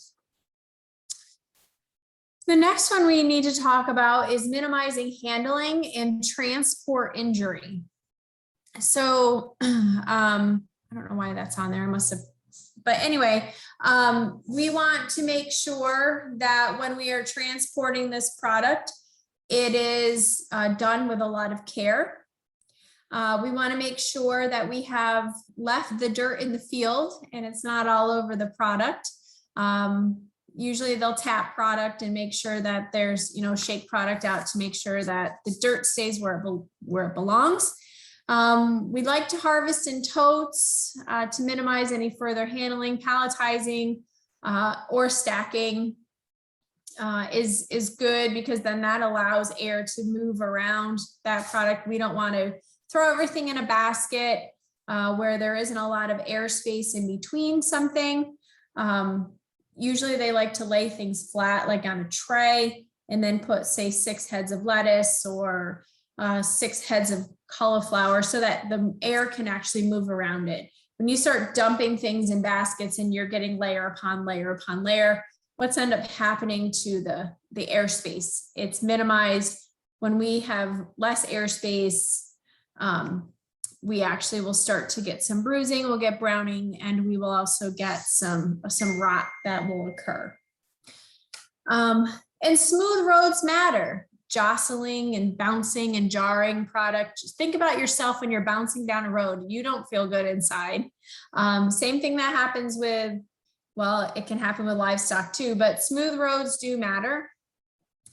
When you have product and you're bouncing it around, and if it smashes against each other because they don't have, it's not settled correctly, that's where bruising starts to occur. And like I said, bruising actually ends up becoming blemishes, and blemishes become rot. So you know, people don't want to see that, and ultimately that decreases your quality and marketable product that you can't sell. Let's see here. So let's get back to our broccoli and we'll look at some cooling and environment. So basically your post-harvest cooling is one of the primary factors that will affect your storability of your crop. You need to make sure it's cool, but you also don't want to freeze it, because freezing will actually speed up the rotting too. So if you flash freeze it and then it, you know, if it gets really, really cold and gets crystally and then you bring it back, it can actually damage your product also. So what we need to do is we need to make sure that we're properly cooling our product. so that we can provide, storage length and also, the best product that we can offer. So when you look at broccoli storage temperatures, broccoli that's stored at 32 degrees, even just say, 11-point difference between 32 and 41 degrees, it drops by half.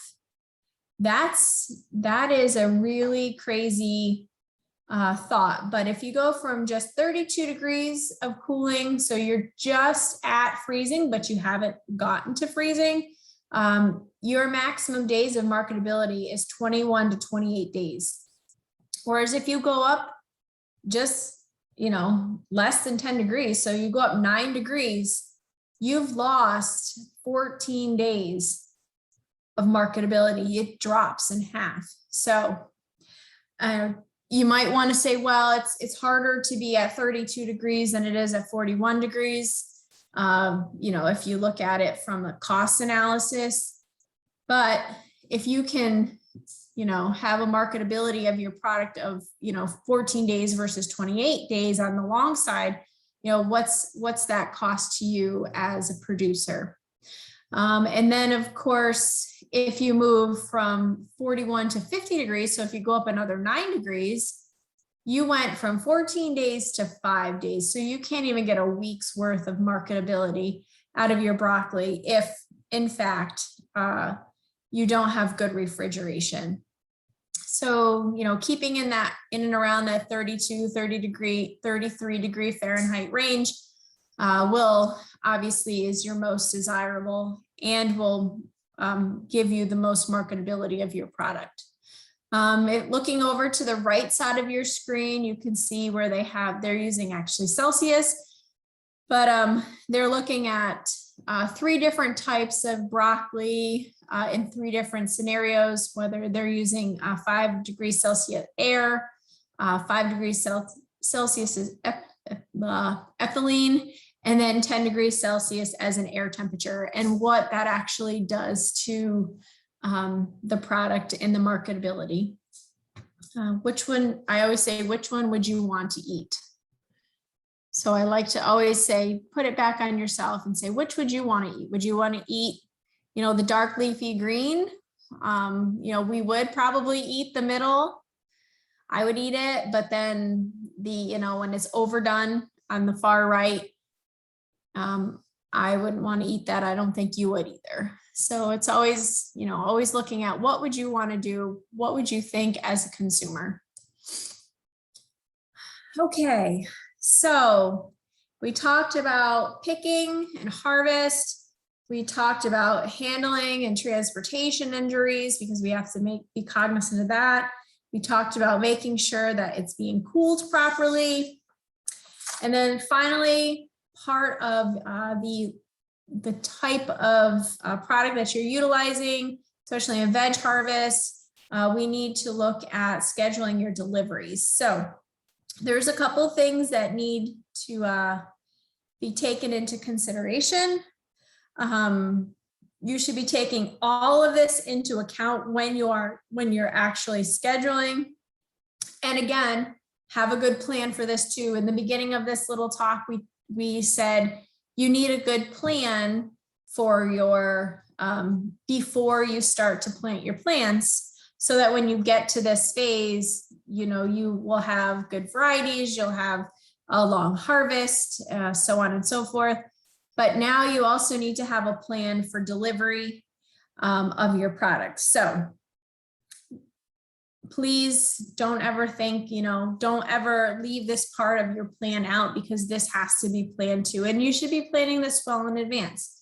When you have your buyers, make sure you are taking their needs into consideration, making sure that what you are doing is going to be sufficient for them. You're giving them what they need at the right time, at the right place. You need to think about the labor capacity of your farm. You need to think about the labor capacity at the other end. If you can only do this on a Saturday morning, Maybe you're having an issue with labor. Maybe the other side is having issue with labor. I don't want to think of this only on your side, but also, think outside that box and outside of yourself, and making sure that you're asking about that with your buyer's needs. Your storage and infrastructure capacity at the farm level.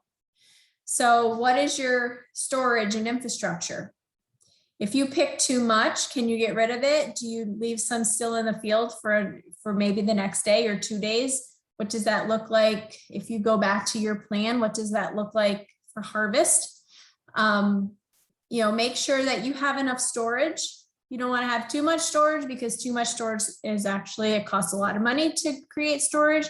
But on the other hand, you need to have enough storage to make sure that your business is viable and that you can continue to make the turns in order to be profitable. And then finally, transportation. What is your transportation capacity at the farm level?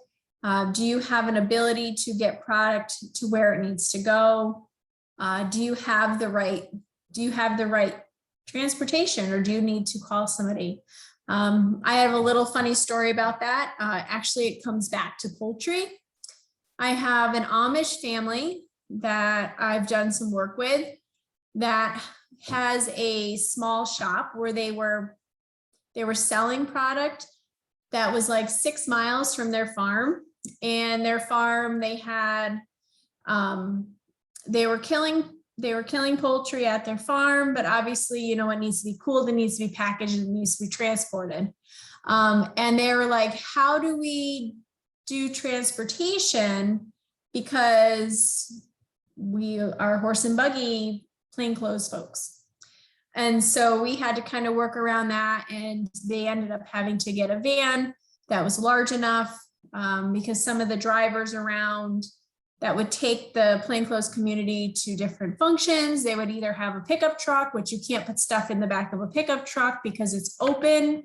And it even if they had it in coolers, it would be sloshing around, and they needed to get it from the farm down to the shop that actually had a freezer so that they could freeze their product. It was a big deal. So transportation, it doesn't matter whatever it is, you need to make sure you have the transportation capacity at the farm level. So I see we have something in the chat box. Sorry, Dana, have a great day. So Dana is just popping out because she's got a meeting at 1 o'clock. So moving on. So before we move into the scheduling of animal products, I just want to go over, and we're going to see, I'm going to stop sharing for a moment. I just want to make a comment. Sure. With the broccoli, a lot of times you show those, everything was planted at once. You have things all at once. And sometimes there needs to be a, they're probably planting just for a little bit more than the market. Just some ideas that I've taken away from some folks. If it's a berry crop, they might be able to do something with it. Like, we live near a big berry farm, and they just got slammed this year with all this product at once. Mm-hmm. So they ended up doing some processing into shelf stable or freezing. You could do that with berries easy.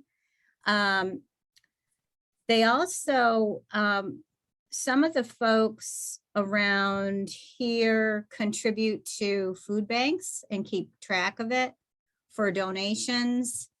Even if it's still good product, but they don't have room to store. A lot of our food banks have really big coolers, so they will get a tax credit for that too. Mm-hmm. So it's if you have a problem and you've got too much stuff, reach out to the local food pantries as well, or even another marketing like a CSA who could just take it that week. Yep. So sometimes having those people in your back pocket is good. the more I look at these perishable products, the more I like, thinking about shelf stable and frozen. Yes, yes, yes. It's way too, I don't know, it's way too sensitive in my opinion. And it makes me a little nervous, especially when you're talking about, people and their livelihoods. And when things happen, I get nervous for people. And I know we all need that because we need fresh fruits and vegetables. And I applaud people that can do that. But that is not my thing because it is such a tender subject and It is. and a tender type of crop. So fruits and vegetables are very important. And we're lucky that we have some really good horticulturists that can actually put that stuff together. So what I'm going to do now is I'm going to find the Wegmans selling produce to Wegmans so we can listen to that.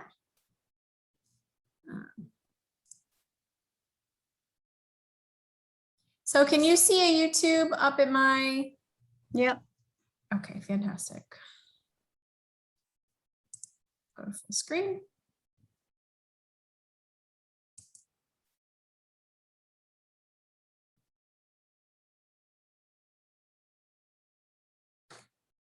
Hi, my name is Dave Corsi. I'm the Vice President for Produce and Fall at Wegmans Food Markets, and I've been with Wegmans for over 30 years now. We have 88 stores, and we began, of course, in New York, but now we're in 6 states of operation. We're very customer-centric, and consumers today, or our customers today, very much prefer products that are grown near our stores versus longer distances. We have a huge range of growers that we work with. If you're talking about the growers that are near our stores, we have about 200 growers in total in that community.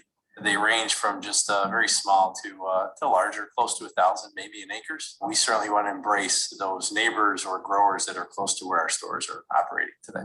So I'm Julie Blackman from Blackman Homestead Farm, 6th generation on our family farm. My parents, Bob and Margaret Blackman, currently own and operate the farm, and I help out with some of our retail and wholesale sales.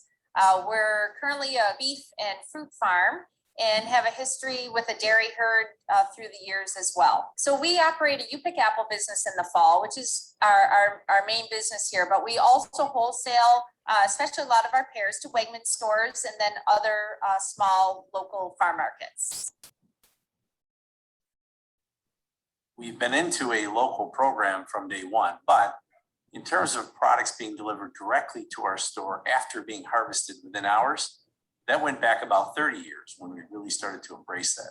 So where our stores were located, we actually broke away from a centralized operation of buying to a more decentralized process during the peak local season. So the relationship changes from a centralized buyer such as us to now the produce manager or the leadership in the produce department at that period of time during the peak season to have a direct relationship with the local grower. My father, Bob, probably early 2000, went out to the Wegmans stores individually and started contacting and speaking with the produce representatives there, and then forged the relationships from there. Another point of difference for us is we want to visit you. It's not just for you to come and see us. It's probably more important for us to come out and see you and see your operation and see how you're growing and what you're growing and so on, and then helps solidify that relationship. It takes quite an effort to make sure that these growers understand us well, understand what our consumers have grown to prefer from us in terms of a quality standpoint, a freshness standpoint. And we don't want to waver from that, no matter what time of the year it is, and no matter which grower we're working with, whether they're large or small. We have specifications. We have a certain degree of specs for each particular commodity or item. And we're not looking to vary from that. So whether we're buying something from the West Coast and it's a zucchini with a certain length, a nice color, sheen to it from the outside, that's our specification. And we shift to the local, we really want that quality aspect to be transparent to the customer. It should be the same. So we expect the same from our growers. And that sometimes can be difficult. Consistency is key. And sometimes we can waver from that time to time during the season, whatever Mother Nature dishes out to us during that period of time. So that can be an issue, but at the same time, it's part of the learning and the growing together as a relationship forms with the partners such as the grower and ourselves. You know, they're looking for a quality product. We do grade for size, we grade for quality with all of our pears for them, and also size of the packaging and weights of the box and the case prices. And of course, food is hand picked and hand sorted to meet their needs. We don't ever really just put up signs that say local produce. We love showing the consumer who you are, a picture of yourself or a picture of your family. That way the customer can now associate with where their neighbor is and how that is a place and you are real. And it starts to provide a story that makes a customer feel pretty good about supporting their community again. A lot of times, a lot of the stores put the pears, local pears, and then they'll also feature the farm's name with it. You know, and we really appreciate that. It shows their respect for local foods and what it takes to get the foods there. And it also helps to differentiate us from other products and other produce that's coming in from across the country and world, actually. Growers would ask us, hey, is it okay to have a farm stand? I know we're selling to you, but do you think now this is a competing thing? And so, look, whatever you've been doing in the past, continue to do. What we ask is that we just would love to have some opportunity to tell the story, to really market who you are. And you know, it's been a benefit to some growers because when customers come in and they see your name, your farm's name, the folks that are associated with your farm and know where you're located, sometimes the farm stand can help you too in that regard. So, and that's okay. As long as you've been doing that in the past, we don't ask you to open a farm stand next to one of our stores. That would probably be a challenge. But if it's right at your farm and you're doing your thing, who are we to tell you how to do anything different? We have you pick business, and I also have a store, a local food store in the Buffalo area. And people come into my store and they come here at the farm and say like, oh, I saw your pears in Wegmans. I bought those this week. And so it's also helping us create our own brand as a farm.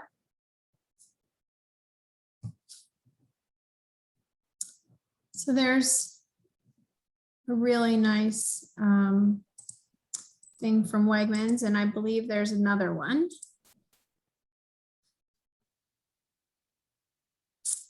The second one is on communication. So we'll just watch that one. It's only a 2-minute video. So I think that's another really nice one to have. So just bear with me for one moment.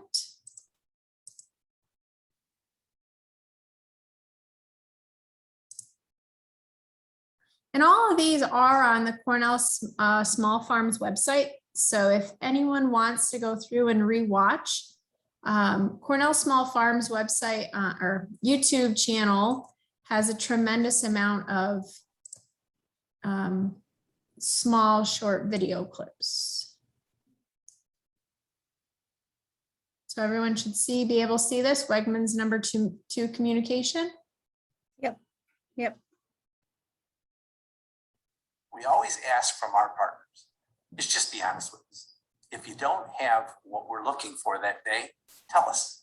And then we can make another decision. We may be able to reach out somewhere else and have somebody who does have the specification for the day or the quality that we can now service our customer. Don't fear that you don't have it for that day.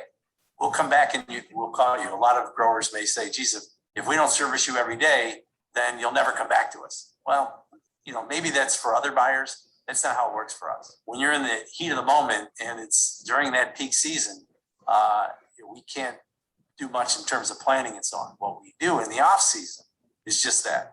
Our folks would sit down with you as a grower and ask how the previous year went for you. So we can always apply continuous improvement. We're not perfect. We know there's opportunity to improve. And then in reverse, we'll do the same with yourselves in areas of opportunity to improve. Wegmans has been great to work with over the years. We have had hail damage in the past. My father's been very upfront with them as far as if there are any quality issues. And I think, that's one thing that needs to be said is it's beneficial to just be upfront. The crop is what it is. You want to maintain those relationships with them from both ends. And I think being upfront about the quality of what you're providing and having integrity goes a long ways. pre-harvest, my father contacts the Wegmans stores and some of the regional produce directors to let them give them a heads up on when our produce is going to be, the pears are going to be ready to be picked, and kind of timeframes on that, how they're looking, quantities, and all that kind of takes place pre-harvest. And also during some of those pre-harvest conversations, getting an idea of what pears are coming in from the West Coast, and also what kind of local pear prices are going to be at. All right. So there's just 2 short videos on Wegmans. Like I said, everything you can find on Cornell Small Farms YouTube channel. So go right ahead and subscribe to that when you have a moment, and you'll be able to see all sorts of different types of videos that were made. And they're usually like between what, 2 and 5 minutes, Marianne? Yeah, that's about right. And you know, they're in an assortment of topics. So whatever you're making or whatever you're doing, I think it's important to get some of these ideas like communication. You're going to hear it more than once. Uniformity and consistency, you're going to hear that more than once. But people are understanding. In our company. Oh, I think I didn't do Oh, it. yeah. Yeah, they keep going on and on and on. I'm just gonna give me 1 second. I'm gonna exit right out of this so that it Yeah. doesn't keep playing. Yeah. And move over to grab my other video clip really quickly for, so I have it. So the next part of our activity under production is we're going to talk about uniformity, consistency, and scheduling of livestock. We did the veg part, so we'll wrap this up with livestock section. And then what we'll do is we're actually going to watch a YouTube. There's 2 YouTube videos on market readiness of beef cattle with both with Dr. Mike Baker. Mike has recently retired. However, he was our extension specialist for, oh my gosh, I think 30 years or so. But he did some really nice YouTube videos. So they're about 10 minutes long, but if you are a livestock person and you take all that he says and you apply it to the actual animal that you're producing, you'll be able to really make sure that that animal is truly ready for market. We do see a tremendous amount of animals that come through that aren't ready. And I think it's more of a lack of education than it is anything. People think that they're ready. You know, cattle should be ready at 900 or 1,000 pounds. And on our feed yard, cattle aren't ready until they're at least 1,400 pounds. So that's a big difference in weight. So, you know, we have to make sure that we're educating the livestock producer as well as the public on making sure that your livestock are actually ready to be marketed. So the one thing we're going to talk about is obviously uniformity, consistency, and scheduling of the animal product. When you're direct marketing, you are dealing with the interaction between you, the producer, and one client or customer. That is when you're starting to look at the livestock component of it. There are lots of different ways. Again, you can sell beef, you can sell it by the quarter, or beef, lamb, hogs, chickens, whatever type of living, breathing animal that you have. There's different ways that you can sell that, whether it's by the cut, you can sell it live, you can, and let people do their own harvesting or send it to their own butcher. You can sell it in halves and wholes and quarters. You can sell ground, you can sell, you know, you can sell it in patties, you can sell it in links, you can sell it smoked. So there's all different ways that you can sell livestock versus selling vegetables right out of the field. Obviously, Marianne talked a little bit about shelf stable and frozen, But when we're talking about livestock, there's all different types of combinations that you can utilize in order to sell your product. So when you're thinking about this, it is really an interaction between you as the producer and one client or customer, or maybe a small group of clients and customers. Maybe you're selling one steer and you're selling it in quarters. So that would be four families. So, you have to really think about that direct marketing scheme when you are dealing with, livestock. So livestock are a little bit different. So when you are wholesaling when you are wholesaling your animals, you must have consistent groups of animals or products that will appeal to wholesale buyers and or on their schedules. So making sure that you are having animals that are born in a consistent fashion, tighter crops like these lambs. If you're looking in the picture, all these lambs look very similar in size and weight and age, so that if you have a lamb buyer coming in and buying them on a live basis, they're going to look through the entire group and say, okay, they're consistent. They should have a consistent carcass because they're all basically the same breed of sheep. So they should, in theory, their genetics are similar. So in theory, they should be uniform in their carcasses. Remember, when you're talking about livestock, the sire is 50% of the lamb crop or the calf crop. So, you always know that you're going to have at least 50% of your genetics that are going to be similar. So when you are direct marketing, you may have a variety of sizes of animals and meat products that can be tailored to your individual customers. But when you're really talking about wholesale, and that's what we do on our farm, we do a tremendous amount of wholesale. Customers must be satisfied with your product because they in turn are going to sell them to their clients. So having consistency amongst your livestock is very important. And this goes right back to the parents of these lambs. We're going to look at these lambs in the picture for a moment. Again, the ewes are probably very consistent. They're not all over the board. If you kind of look in the foreground, you see two ewes with the lamb next to them. Those ewes look very similar in size, and shape, and weight. They probably all have the same sire, or the sire may be, or the father may be very similar. They may be too similar to each other. So when you're looking at these lambs, for instance, they are, very consistent, and that's what you're looking for. And we do notice that a lot with farmers, especially when we're doing like beef cattle. Lambs not so much, but like with beef cattle, you could be all over the board because genetics are a very big contributing factor.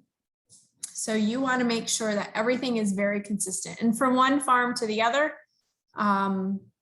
you may or may not have the same feeding regimen. Like I said, consistency of genetics is also very important. Okay, so in order to get groups of animals to yield consistent sizes and products, you need to use several considerations in management practices. This is a group of calves, but do you see something out there that one is not the same?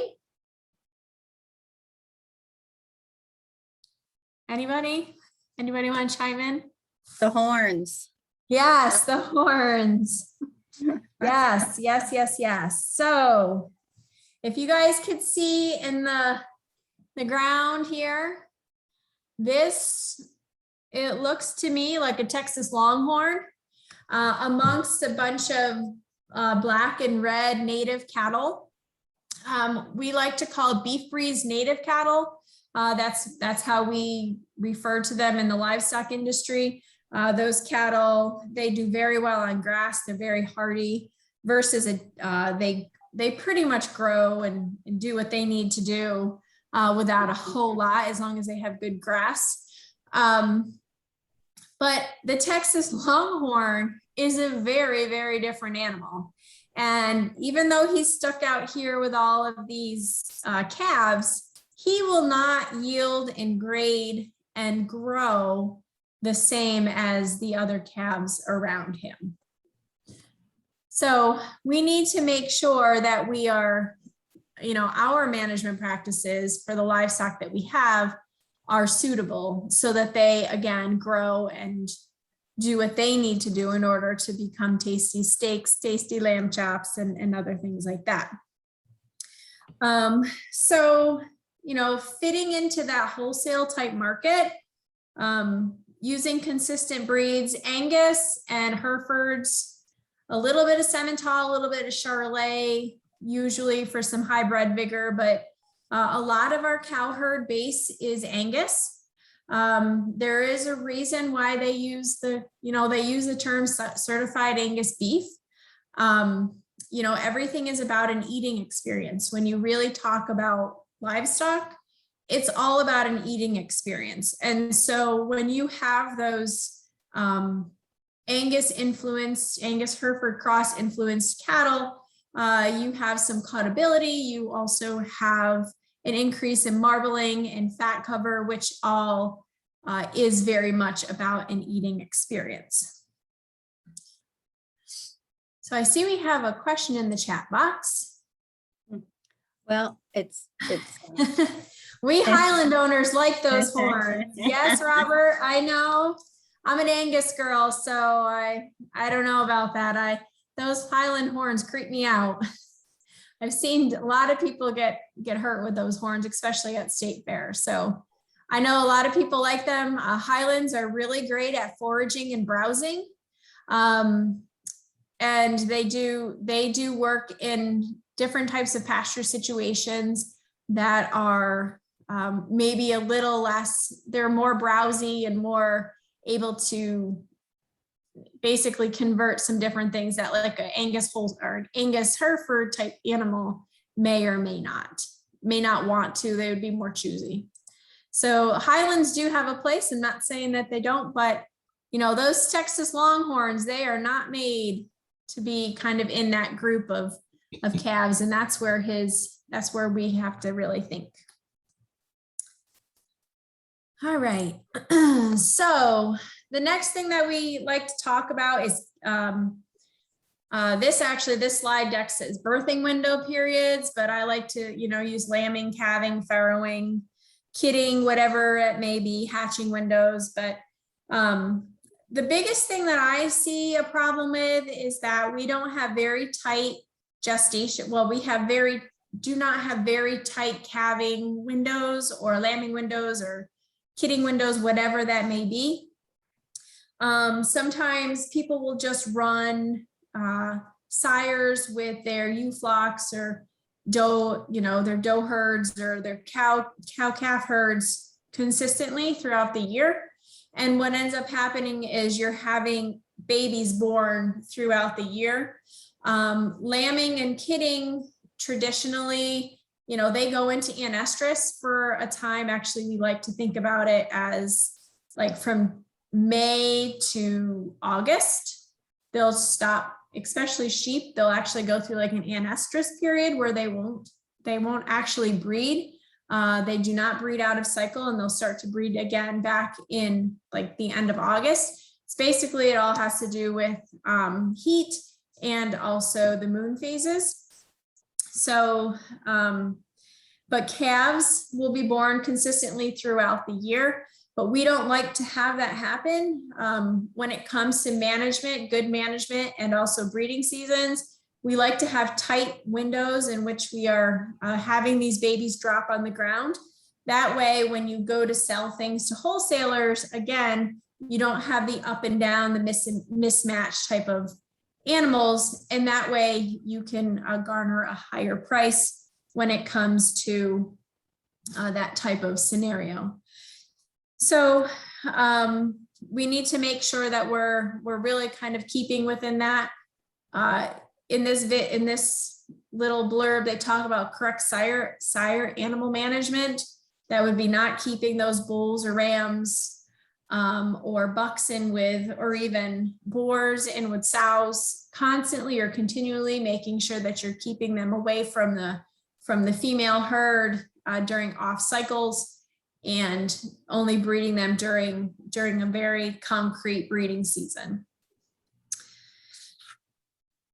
So lots of people do that. Unfortunately, that can actually be detrimental. If you are looking for livestock to be bred during different times of the year so that you have a consistent supply throughout the year, my suggestion is to plan for that. And you can actually plan to have, okay, I want to have fall lambs. So I'm going to put the ram in with the ewes in April. And so then we can have some fall rams, because April is really getting to the time where, like with sheep, they may not breed for fall. There are a couple of different breeds of sheep, like Dorsets. They will breed out of season, they'll call it, or later in the season, so that you can have some fall lambs for Christmas. If you have cows, maybe you have different groups of cows that you're calving in different times of the year, so that you can continually have a consistent product if you are wholesaling or needing cuts or something. So there are ways to do it, just like the vegetables. You just really have to plan for it and not be random and just kind of helter-skelter, because that will actually, with livestock, that will actually burn you out. It does burn people out when they do that. The next thing is feeding practices. This is something I like to really stress and think about, making sure you have really good pastures. If you want to grow your cattle or your lambs or whatever on a full forage diet, you need to have really good pastures for that. Whether you're putting up baleage or corn, some people use corn silage, but if you are a grass-based provider and you're having grass-based fed cattle or grass-based lambs, putting up really high quality baleage is very important, making sure that they're out on really high quality pastures. That means managing your pastures.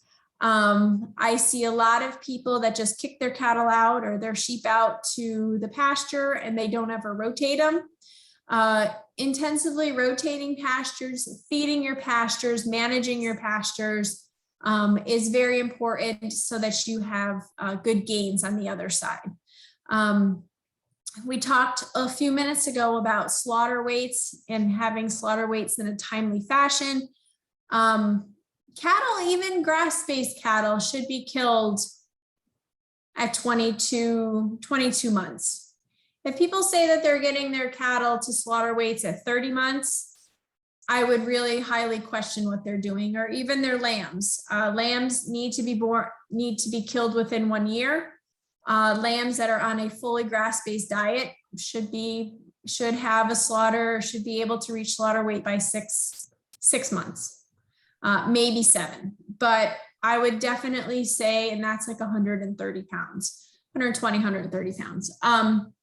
But I would definitely question what their pastures look like and if they're being managed correctly. If people don't know how to manage their pastures correctly and intensively rotationally graze them, I would always tell them to reach out to CCE, so that there are some CCE livestock folks that would be able to help you with that. Or you could also reach out to your county soil and water, and also NRCS. County soil and water, those folks do put together pasture plans. Marianne, I know Delaware County has some fantastic folks down there for pasture rotation and NRCS. So always reach out to your county folks, because they could probably help you put together a nice rotational pasture grazing program. Like I said, if you want good product with good growth rates and getting cattle or lambs or goats or whatever to slaughter on in a timely fashion, having really good high quality pasture is important. So Marianne, you want to chime in on anything like that for your area and what you guys do in Delaware? Well, we also, we work intensively with water systems as well, and making sure those animals have clean water, access to water. We've done some good workshops on breeding programs, calving ease, and other kinds of bulls, and looking at AI bulls as far as being able to read the charts on them and what certain things mean. So if you have goals with meat, it's good to look at, well, I know that you're going to show some videos with Mike, but sometimes he would say, he would say in a program, he would show a bull and he would say, what do you know about that bull? And Yep. chances are you didn't know anything about that bull, but you spent a lot of money on the bull, and you know, not keeping a bull around too long. So Yeah. so he some of those on the there is the Cornell Beef website, I believe, that has some of that information. Yep. Other ways we work with producers is we do look at, you know, we're trying to work on in this county increased slaughter facilities, because we do have more and more beef operations that are looking for processing. Yes, and that's a huge issue in New York right now. It's a huge issue. So you're absolutely right, Marianne, and all the things that you just went over are all pertinent to livestock production, and whether you're looking at it to wholesale livestock or to provide retail cuts, all those things. It's the back part that always people forget about the back part.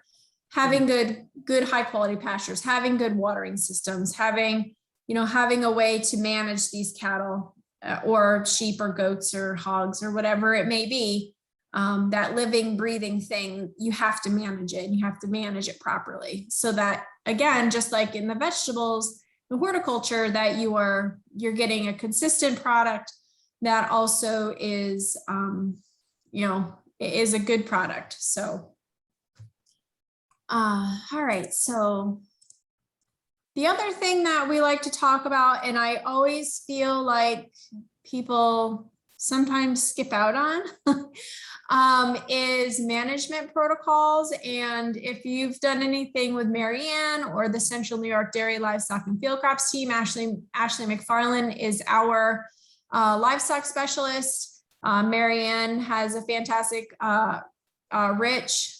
I can't think of Rich's last name. Rich Toby, yes, yep. And then we have Ashley and Rich Toby. They all do fantastic jobs with trying to educate folks on livestock production. And the one thing that we sometimes fall short on is the management protocols. We need some uniformity and consistency with that. I'm not saying that, you don't have to do these things, but if you do them, or at least have some base knowledge and utilize them to your, in your operation, you're going to have, again, a better product. Some people seem to not deworm their livestock. If you know anything about deworming livestock, if livestock aren't dewormed, they'll actually be less thrifty. They will not. So basically, they won't grow as quickly. They'll always look kind of off the pace or off the mark. So always making sure that you have a good deworming schedule is important. I would also say that you should be consulting with your veterinarian to talk about that. When it comes to deworming, I like to also talk about vaccination schedules. Vaccines are important. Vaccines important for cattle, so sheep and goats. So, you should be speaking with your veterinarian and talking about vaccine schedules and making sure that that your livestock are being vaccinated properly. There are some people that do dehorning when cattle, especially our beef breeds, are naturally a polled animal for the most part. I mean, we do have some Herefords that are not polled, that are actually horned Herefords. But some type of dehorning when it comes to kids, I think that especially making sure that they're disbutted in the goat herd, because sometimes with horns, I've actually seen, especially with Holsteins, because Holsteins naturally have horns, I've seen them impale other cattle. So if you have Holsteins, dehorning is important. If you have kids, so goats, make sure you're dehorning, castrating. Some folks like to castrate right at birth. Make sure you have, we always talk, I used to teach at Cobleskill a long time ago. We always talk about the 2 method. It's being able to count to 2 at Cobleskill is making sure you get 2 testicles when you castrate, when you're putting on the band or doing whatever you need to do. So castration, making sure it's done correctly. Some people knife cut them. That way they know that you're getting 2 testicles when you are castrating. But I would always caution folks to make sure you're castrating young and early.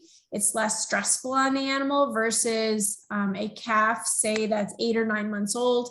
That animal has a lot more growth in it. And obviously, if you're castrating an animal that's 8 or 9 months old, they're already starting to hit some maturity peaks. And with that, it's not good to be castrating cattle that late in life. So the next thing would be tail docking. Some folks like to tail dock their lambs, others do not. Tail docking makes things very clean. However, if you are selling to any ethnic markets, they don't like ram lambs to be castrated and they don't like ram lambs to be tail docked. So management protocols, as you see fit, and dependent upon your market, you may or may not tail dock, you may or may not castrate. The ethnic market, they are pretty big about no castration of the males and no tail docking.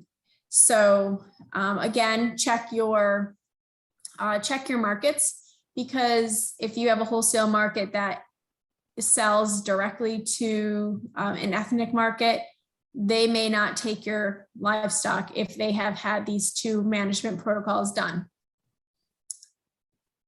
Do I have any questions so far?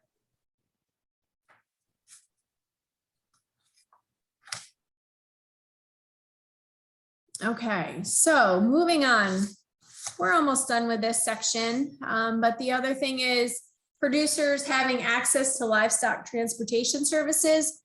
We're not saying to go out and buy a $100,000 rig, because not a lot of folks can really purchase something like that and find an offset for their business, especially if you have a small business. So, you know, livestock rigs can cost a lot of money. However, there are a lot of folks that are in the livestock transportation service industry, and you can hire them for nominal charges. Usually it's about $3 a loaded mile to come pick up your livestock and deliver them to where they need to be. You know that the people that you're utilizing have transported livestock in the past. Many of them are BQA certified, especially with, they call that BQAT. So your beef quality assurance and transportation certified.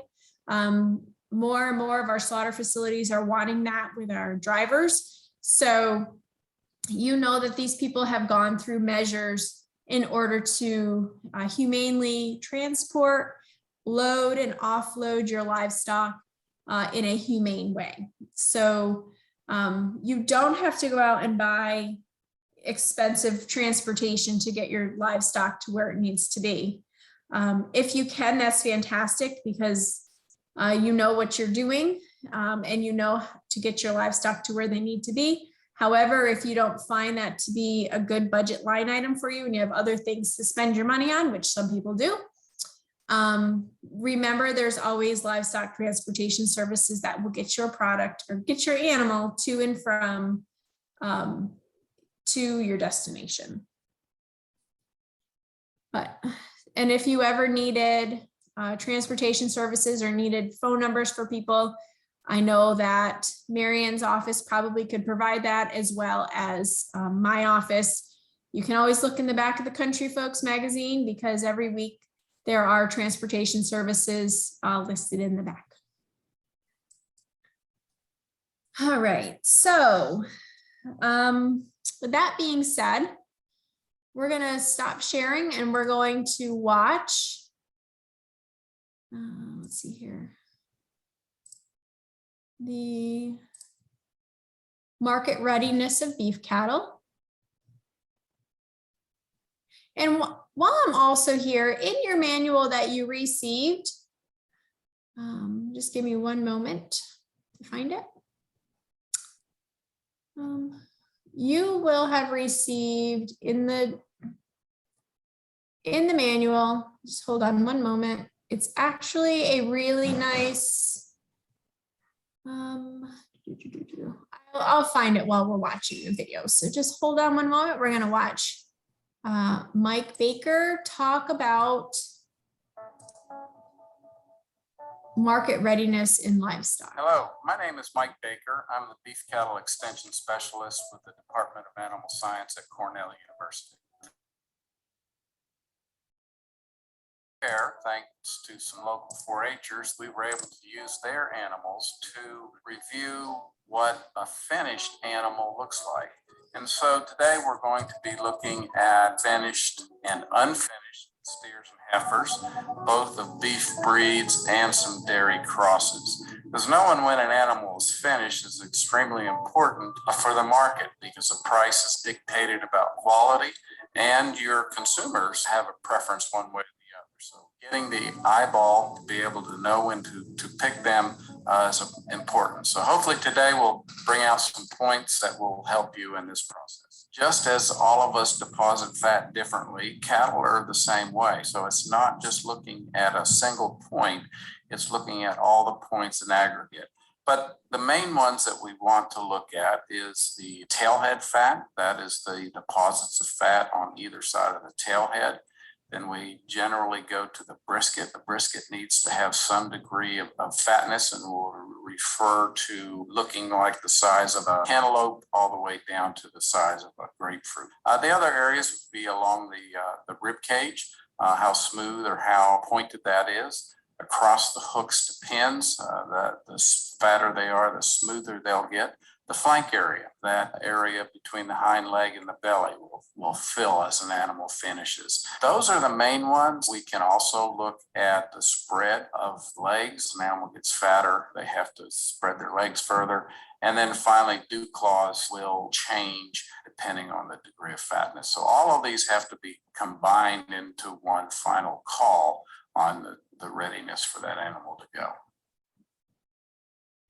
So what we're looking at is a relatively finished heifer, and this area here is called the flank. And as an animal deposits fat, getting closer to finish, this flank area actually will begin to drop. It will also become relatively thick when you grab a hold of it, but you can see it visually. Another area that we will look at is over the rib cage. If you think about your hand, you want a finished animal to have the feeling over the back of your hand, not necessarily your fingers. So it's smooth. You can still feel the ribs, but it's relatively smooth versus your fingers, where it's definitely a definition between. This is probably one of the more common areas that we look at. It's tail head fat. Again, as an animal deposits fat, this is one of the pretty predominant areas. And you can see on this heifer that you can actually palpate a fairly large deposit of fat. And you will see this on either side of the heifer. Now, on this, being a heifer, this is a very unique distinguishing characteristic. This is called rope fat, if you will, and it starts below the vaginal area, and it will actually look braided like a rope when she is finished. and it has a high correlation to a low choice quality grade. You don't see this in steers, only in heifers. So if you've got a heifer that is showing this type of fat deposit, you can be pretty well assured that she's ready. Another very distinguishing characteristic is the brisket fat. Now you can see on this heifer, there's a cantaloupe size positive fat. And that is a very good indication that, you know what, she's getting ready to go to harvest. So when they're not finished, this area will be pointy and the skin won't be as extended as it is here. Okay, our next animal is one that's very obviously not finished. Now it's a steer, granted, but you can certainly see, looking at this animal from the side, especially if you focus on the rib cage and you had a chance to palpate or run your hand over that rib area, it would feel like your fingers, not the back of your hand, okay? You could actually feel the distinguishing characteristics of each rib. So good indication that he needs a little more time on feed. Now, as we move into the flank region, as before, definitely not down. You can see it's much more pointed as an unfinished animal would be, grabbing a hold of that skin flap in the flank. It's very thin. You're basically got hide with no fat in there at all. So another indicator that this animal's not finished. All right, moving to the tail head. I think it's pretty obvious that there's no fat there. Again, another strong indicator that this animal just needs more time on feed. We're going to move forward and go to the brisket area. You see the skin, how much closer it is together. There's some fat in there, but just not enough. And moving to our third animal, probably one of the better finished animals. This is a steer. We're looking at the tailhead fat. Again, very, very prominent. Moving to the flank. Again, we're looking for a flank that's fallen down, if you will. And you can see that this one is a little flatter. It's also, there's not as much fat when that is squeezed together. Going over the rib cage, this animal would have been smooth as the back of your hand versus your fingers. Brisket, again, maybe not as fat quite as that first heifer we looked at, but definitely at least a small cantaloupe there in the brisket area. One thing we haven't talked about yet is the width of the animal as it stands. As an animal gets fatter, it has to hold its legs further apart. Now, this isn't to be confused with muscling, because animals that have heavier muscling will also stand wider apart. Here we're looking at the dew claws. The dew claws is an area that will get fat. The fat will fill in around these dew claws, and almost the claws will almost begin to sink in and be less visible compared to an animal that's not as well finished. All right, now we're going to move to dairy cross animals, and dairy supplies a significant amount of beef into the consumer market. And so we've got a couple of animals that show a very well finished and properly fed dairy cross, and one that is something we need to think about doing in a different way. But this is a very well finished Holstein steer. We're going to look at the flank area, maybe a little bit tighter as he stands there, but there's definitely some fat in there compared to an unfinished animal. Across the rib cage, relatively smooth. Hooks to pins, definitely smooth, especially as we think about what a dairy animal would look like. This steer's been fed very well. Tailhead fat, while it will be less on a dairy cross animal in general, you can see that there is a fair amount here. Here's a good example. Now, Holsteins are not as well muscled. We understand that. And you can see that his legs are not near as far apart as that one Angus steer that we looked at a little bit earlier. And his dew claws also are more pointed and sticking out. Brisket fat, you know, looky there. He's got some really decent brisket fat. And so this is an extremely well finished Holstein steer. He's at a weight that is desired by the consumer market, not too heavy. So this 4-H'er should be congratulated in putting this type of animal forward.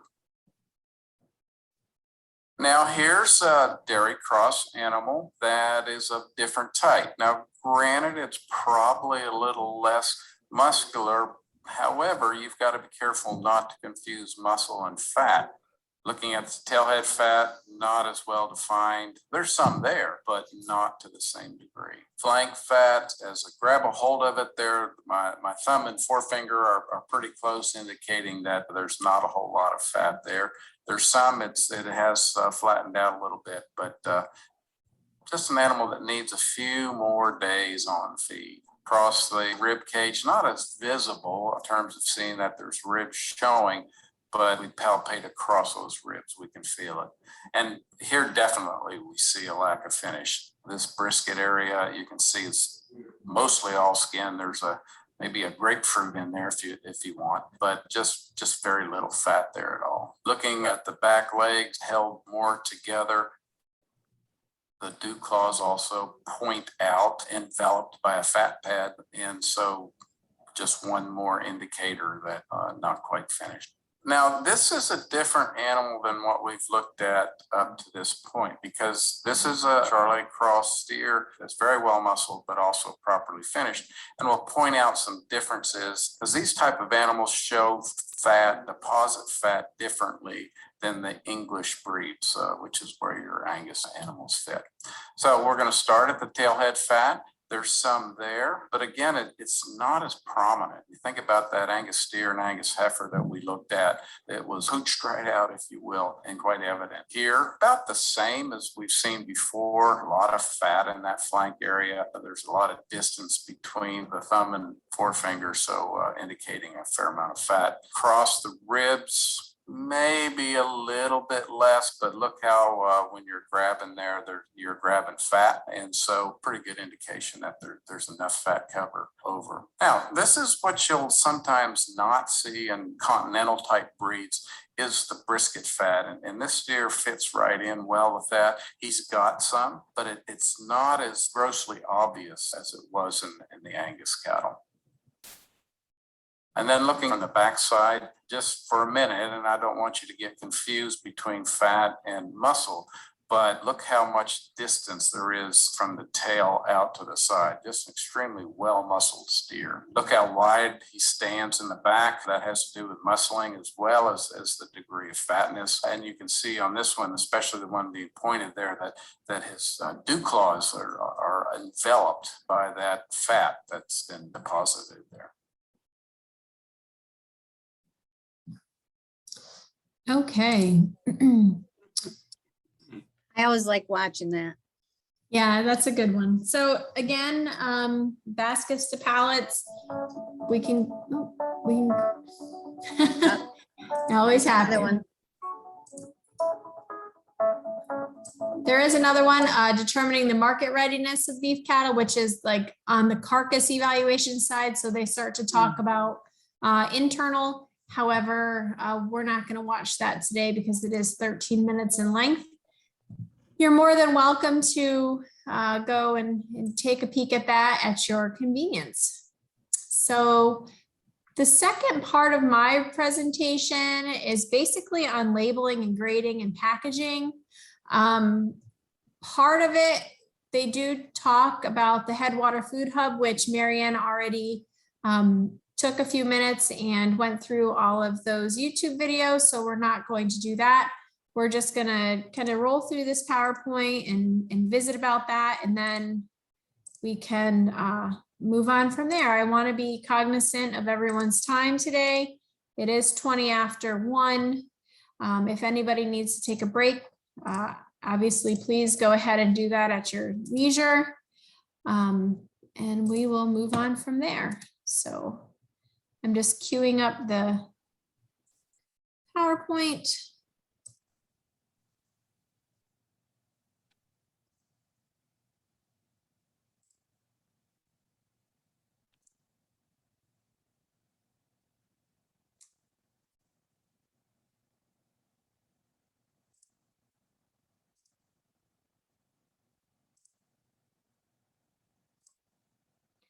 Okay, so we're going to talk a little bit about grading, sorting, and labeling. This is going to focus on collaborative marketing as a piece of your farm marketing strategy. We're going to talk about comparing and contrasting of collaborative versus cooperative marketing. We're going to talk about options for formal structures versus collaborative marketing. And then, of course, obstacles to consider and success factors. When we talk about grading, sorting, and labeling, it's really important that we understand why labels are really important, and making sure that your labels are done correctly. So let's dive right in here, and so we can be done by 2 o'clock. Okay, so why are labels important? We know labels are important for a number of reasons. We want to know what's in the package, and a show of that thumb with your reaction. How many times have you seen labels that things were mislabeled or misspelled? Anything like that? Has anybody ever seen that? Yep, Marianne has. Yeah. I see it quite a bit. When we're doing things with products, maybe value-added products, we need to make sure that each of the labels are correct and that everything that goes into that product is actually on the label. We have a small market not too far from here where they had somebody bringing in baked goods, and the baked goods didn't have the proper label on a product, and they got inspected and it got pulled. So it's really important to have your labels be correct.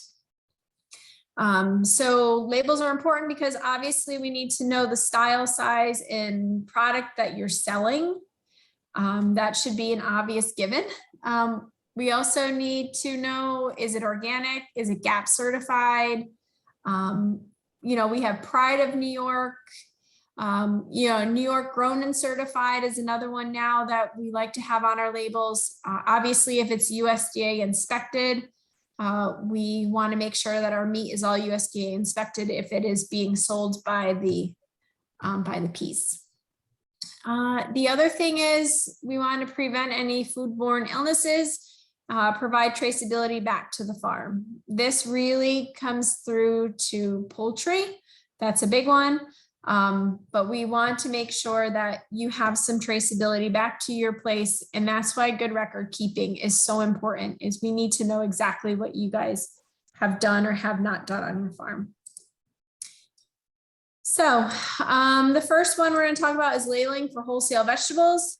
You need to make sure that you have your name of your farm and your address. All of your information needs to be on it. You need to have your farm trace back if you're GAP certified.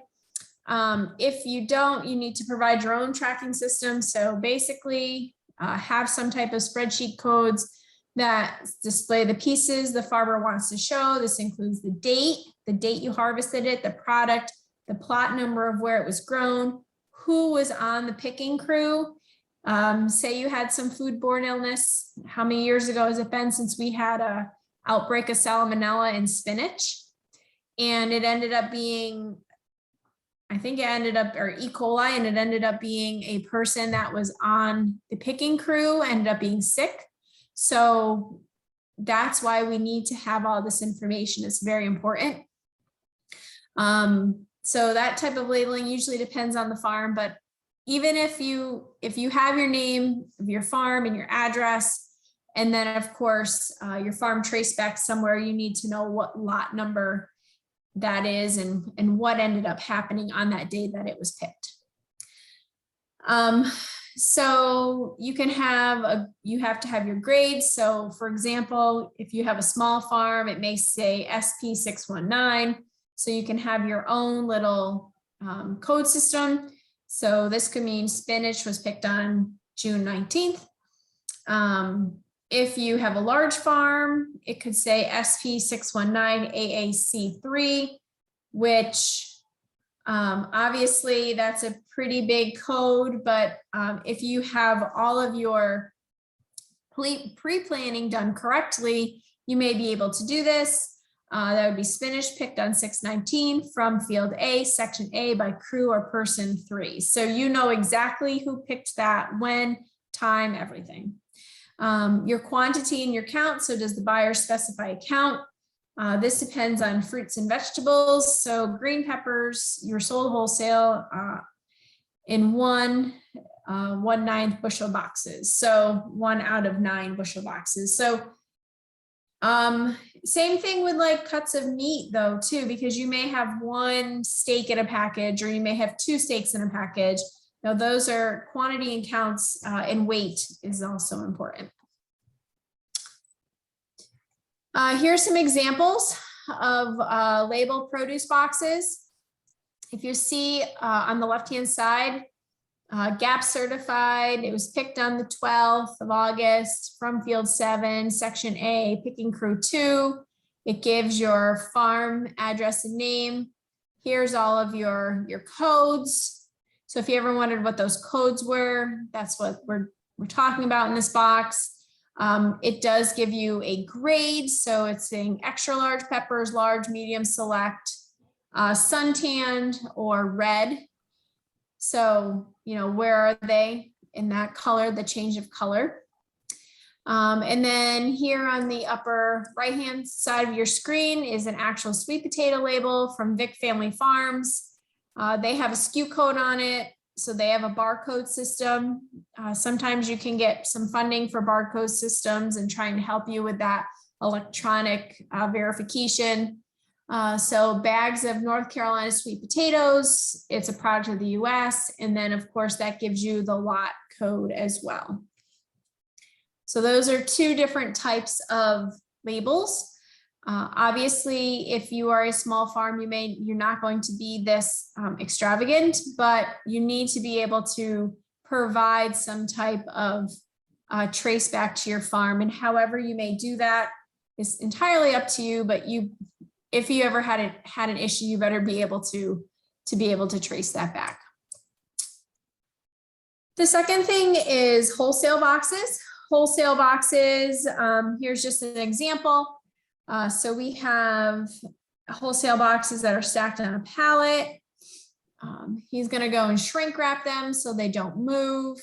He does have some baskets of zucchini that he's kind of put in there. So when he shrink wraps all that together, will provide a nice tight box or pallet skid, whatever you want to call it, so that things don't move around.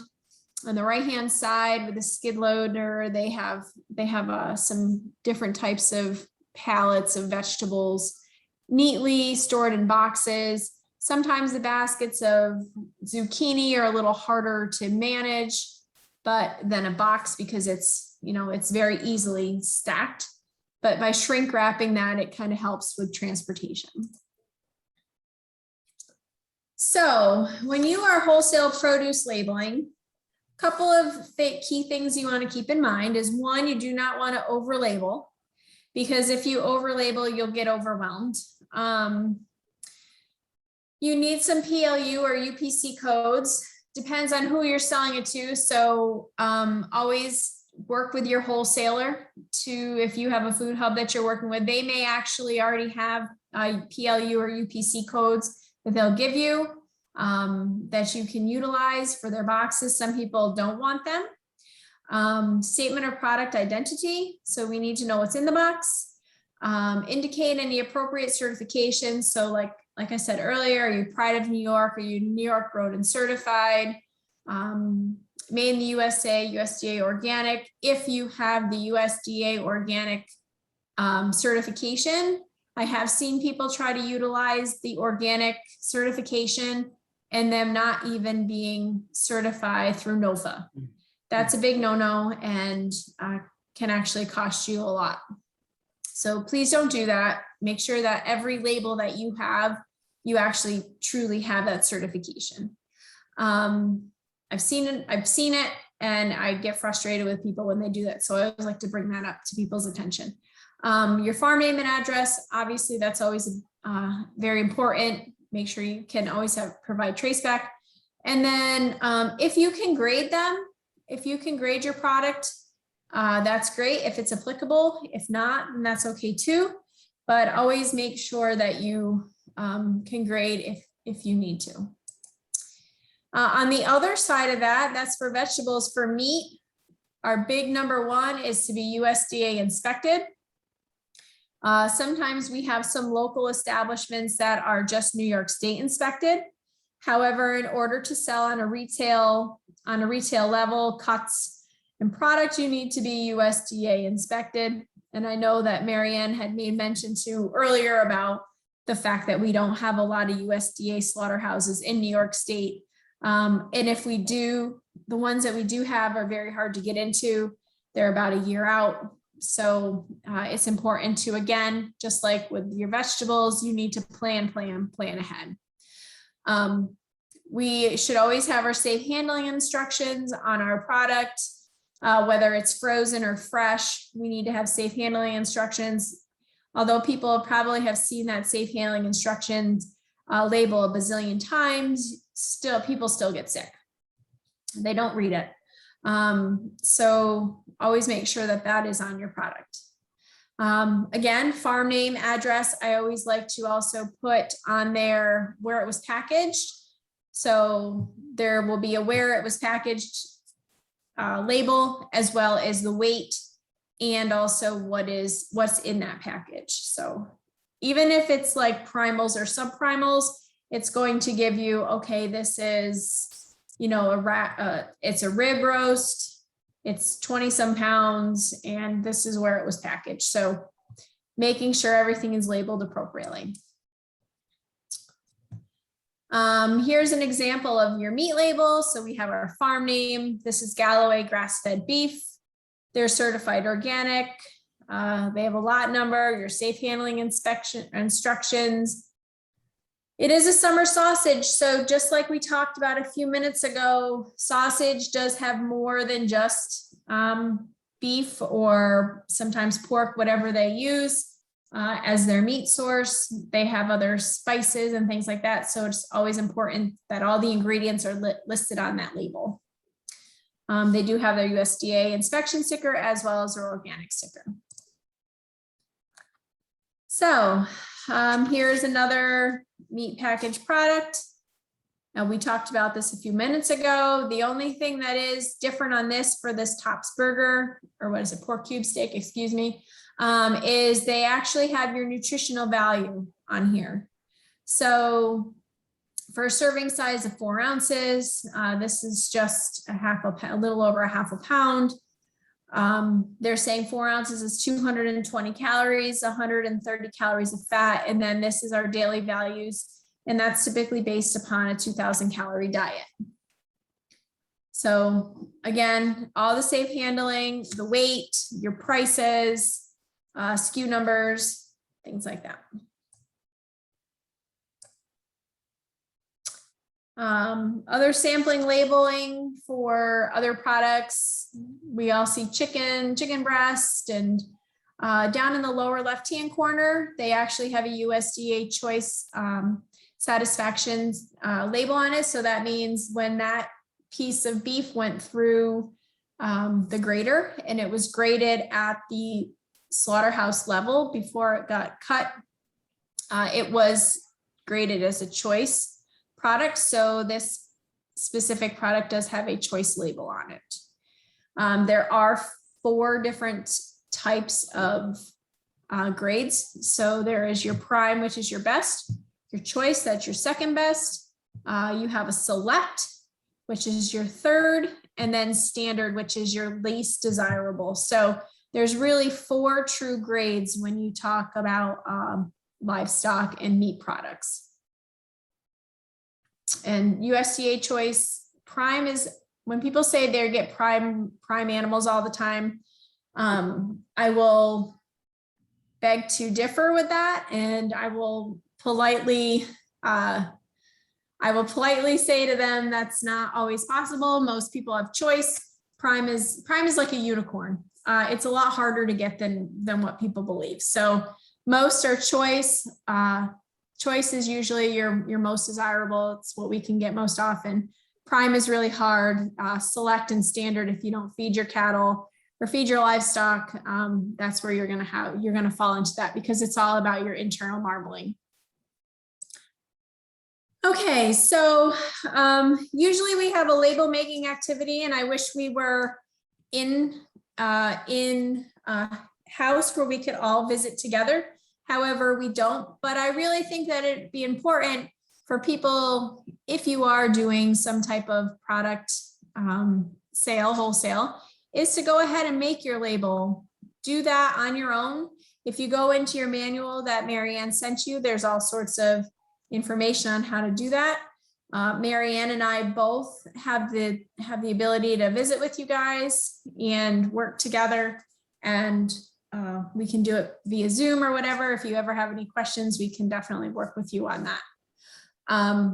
So the second part of this, I just clicked it on, is actually the Great Northern Farm Certified Organic Meadow Raised Meats. That's their label in Warsaw, New York. That's the one that was brought up. And then Stick and Stone Farm, that would be what Marianne was talking about this morning.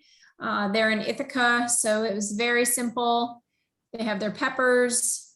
They graded them. They know it's a 1 1/9 bushels of peppers. And then of course they have their code, so they know where it is. So peppers 812, I'm going to assume it's peppers, and it was picked on 812. Okay, so that's the labeling component.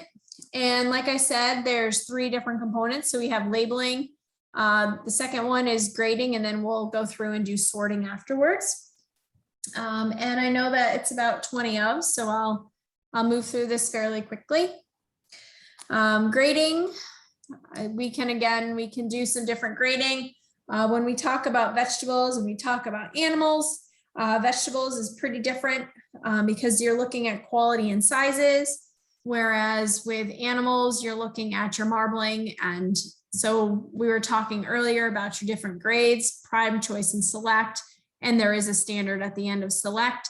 However, if you look within the muscle, you will see the flecks of actually that is fat, and that is where your eating experience comes from. You know, the tender, the more fat, the more tender, and the better eating, the more palatability, the better eating experience. Obviously, choice, that's what most people get. Prime is a lot harder to come by. So moderately abundant, that would be your high or your plus, your choice, your prime plus, which is very, very hard. This is a USDA grade. Everything is graded at the plant level.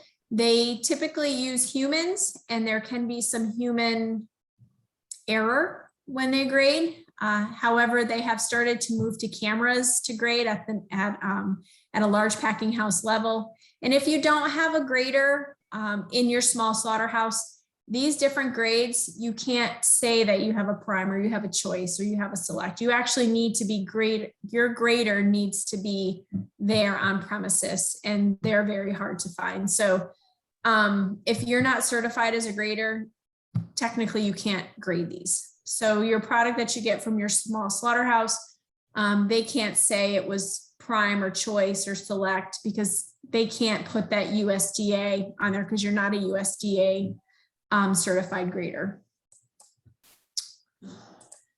Okay, so meat grading, we could go in and watch the YouTube video, but again, for this essence of time, we're just going to kind of move upon that. I can send all of this to you, the video links, so that you can watch it at your leisure. But it is very interesting when they talk about, you know, between the 11th and 12th rib that they're looking at, and they chine them, and they kind of look at the actual product and be able to grade them at that level. Poultry is a little bit different. When you're looking at poultry, there's a couple different factors, and those factors determine whether you're grade A, grade B, or a grade C poultry. And I'll let you all look at this so you can go from exposed flesh to missing parts. Exposed flesh, grade A, is your total length of cuts on the breast or legs must be less than 1/4 of an inch in total length of cuts. Everywhere else must be less than 1.5 inches. So basically what it's saying to you is, you know, grade A exposed flesh poultry, those animals have had the utmost care and have very, very little blemishes or cuts on them.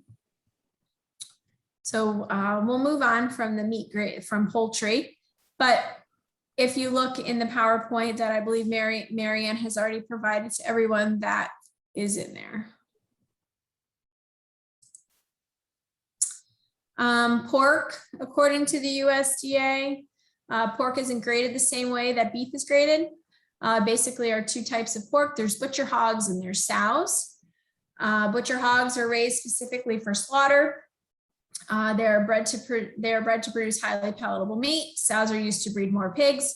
When the sows are later slaughtered, their meat lacks palatability, and therefore the meat is used for processed and cured pork, such as sausages and hams. I will say that there are some people that also use sows for bacon and make sow bacon. And that bacon is really, because if you're thinking about the belly of a sow, that sow has a really wide belly. So their bacon is very, very wide versus traditional bacon. That's more of a narrow strip. So sow bacon, some people really like that. And it does take the smoke very well. Let's see here. So that's one thing about hogs. That's a little bit different than cattle. Pork is not graded with USDA quality grades, as it is generally produced from young animals that have been bred and fed to produce more uniformly tender meat. The one thing that they will look for, though, is kind of like they would call it like a dark cutter, which is actually blood within the meat. And if that happens, then they usually end up having to dispose of that, or it's a lower quality, because when that happens, that means that that animal was stressed. And if that animal was stressed, that's going to ruin the cutability. You're chewing, you're not going to be able to chew it very well. It's not sightly to look at. So those are kinds of some of the things that when we're talking about quality and making sure that animals are raised correctly and humanely, that's the reason, so that when we get it to this point, that you have a really good product to sell. Again, here's a whole website that you can look at, and this is through the Food Inspection Service, the USDA. Vegetables, when we grade them, moving on to vegetables, there are different set standards for grading vegetables, number ones and number twos. You always call it a number one or a number two. We do the same thing with livestock.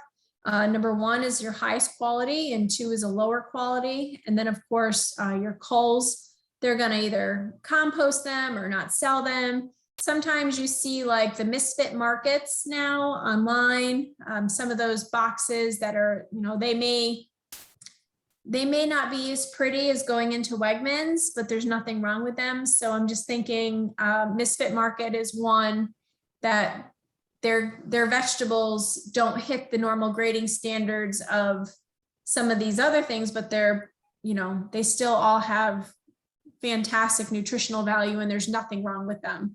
So some folks have really started utilizing that type of market share. And a lot of people use, misfit market. There's another one and I can't think of it, but that's the one off the top of my head. Sometimes I got misfits during COVID. you did? I had the misfits delivered. And how was that, Marianne? And I get a box of misfits every week or every other week. And, I would look at the stuff and I would think, well, what's wrong with this? Because some things weren't apparent to me. Sometimes the grapefruits would be really big. Okay. Like way bigger than a grapefruit should be, or maybe they were a little smaller than a grapefruit. But most of the stuff was really good. I think there's another one called, it might be called ugly fruit or. Yeah, I think that's what it might be. I can't think of that one, but there's two of them. But I think more and more with food waste being one of the things that people are looking at, and especially during this time, produce farms are, there's some gleaning going on in fields. There's a lot going into processing that isn't sold, raw, like it's cut up and frozen, and you wouldn't know that that there was anything wrong with the product to begin with.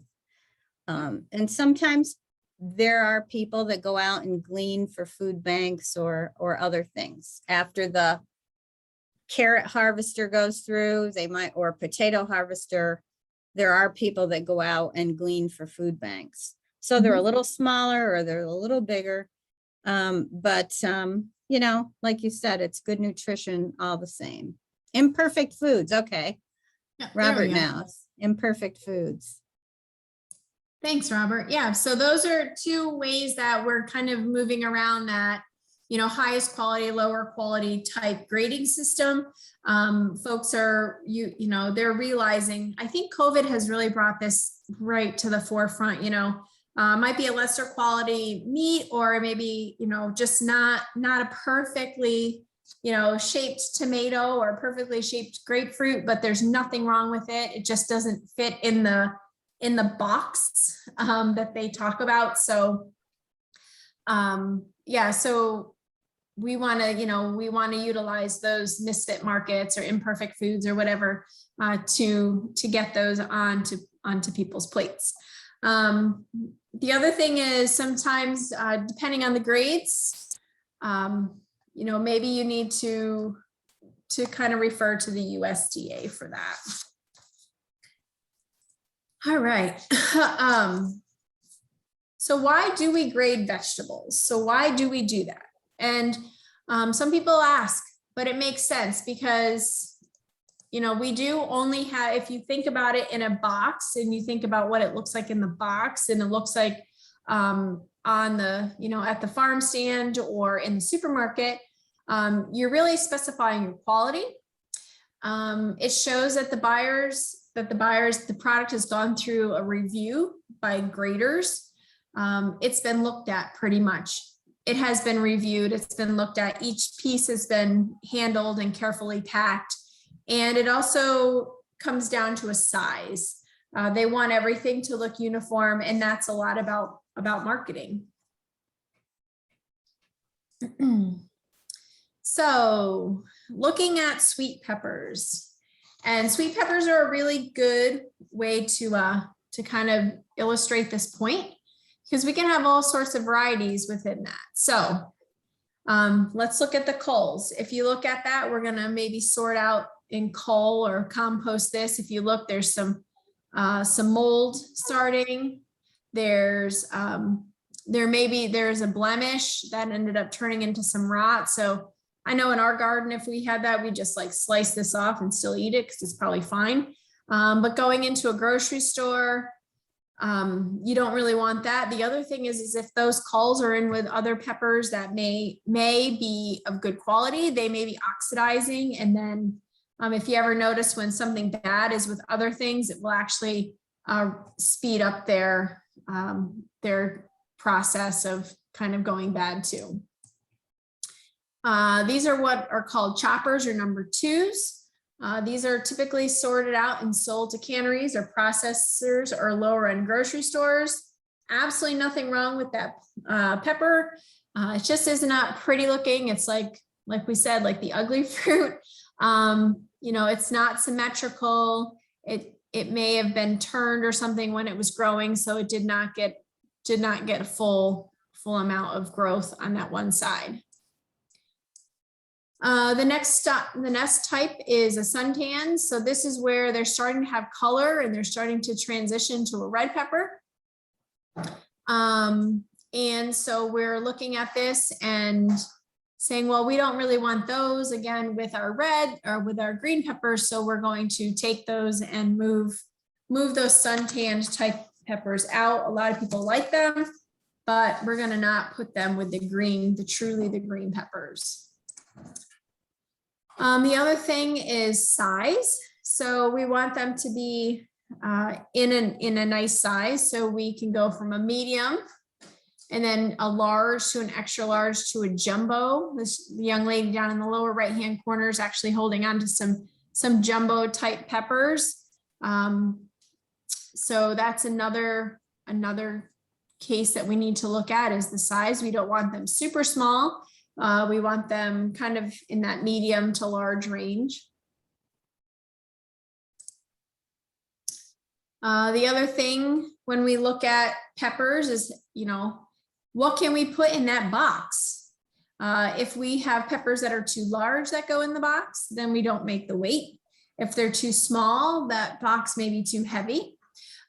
So when you have boxes that you need to put in there and you need the quality to be a certain caliber, you need to know exactly what is going into that box and what your wholesaler is expecting. So when he or she opens that box, they are getting exactly what they want to purchase from you. We talked about headwater earlier. All right, so finally, we get to buyer specifications. So buyer specifications in New York State. Couple things you need to remember. One, the buyer has an option to buy or deny a product based on the grade, product, and label. Packaging and label, be sure to know who your buyer is and if they specify certain requirements. If you plan on selling through a distributor, ask if they have any different requirements. Restaurants are often not as picky as grocery or distributors. And why do we think that? Why do we think restaurants are not as picky as grocery or distributors? Anybody? Well, they can Maybe. cut that up.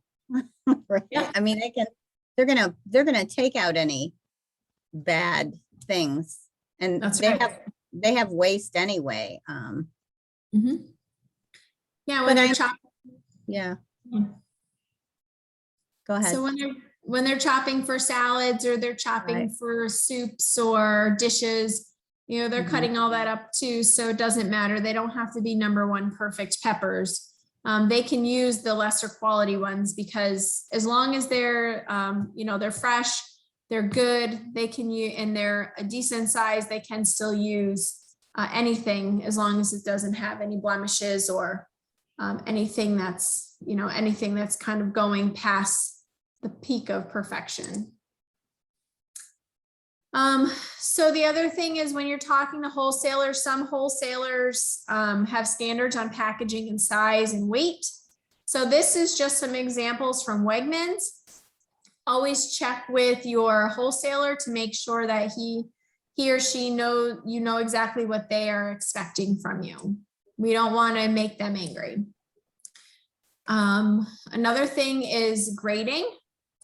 So we need to have some type of, this is Cisco's grading system. Again, ask your wholesaler. They may be able to point you in the right direction for grading samples. All right, so finally, packaging. So packaging, in order to sell that product successfully at a wholesaler outlet, the product must look neat, quality, organized, full. Stinks when you open up a bag of potato chips and it's 1/3 of the bag and the rest is air. Although we put that in there to keep them and keep those chips from getting crushed.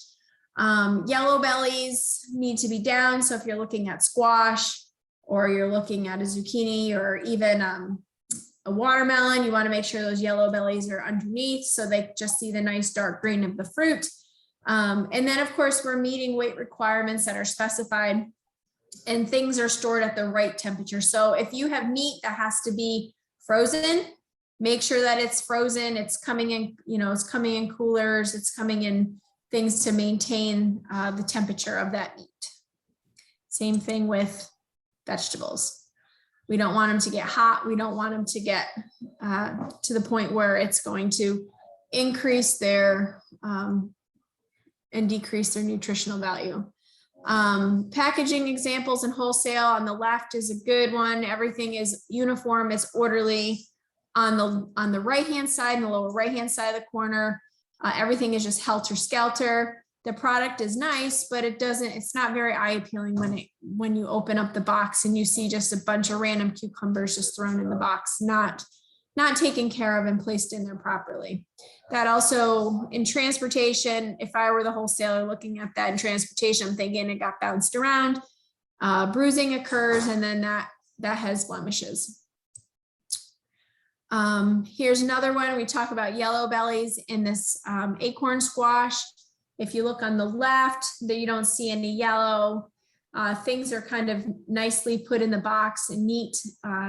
Tips are usually down so that they're not just thrown in there. On the right-hand side, there's a lot of yellow showing. Again, not really eye appealing when you open up that box. So when we also look at packaging, wholesalers and grocers look for conventional boxes.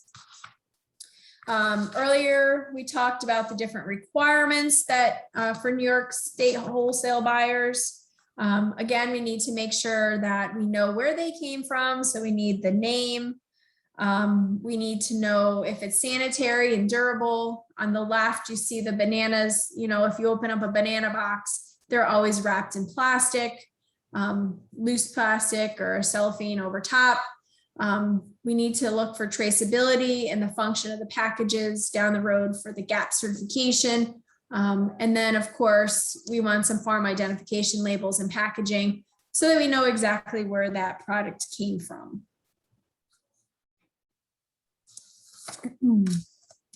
So this is a neat one. You know, how local is local? And everybody is a little bit different when it comes to this. And I was watching a really interesting thing about what's local, how local is local, what's your carbon footprint? So, you know, only farmer markets, is that considered local? Everybody is different in that thought. Production within so many miles. You know, is it a 30 to 50 mile radius? I know Wegmans has a production within so many mile radius. I believe it's 30. State boundaries. Some people say, okay, we have Ohio proud down there. We have, you know, New York grown and certified.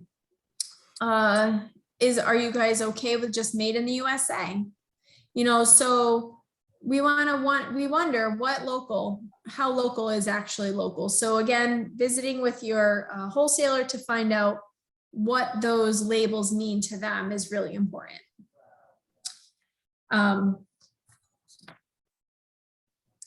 Okay, so here's a little bar chart there. A lot of people think 25% or 25 miles, almost 50% of people think that that's local.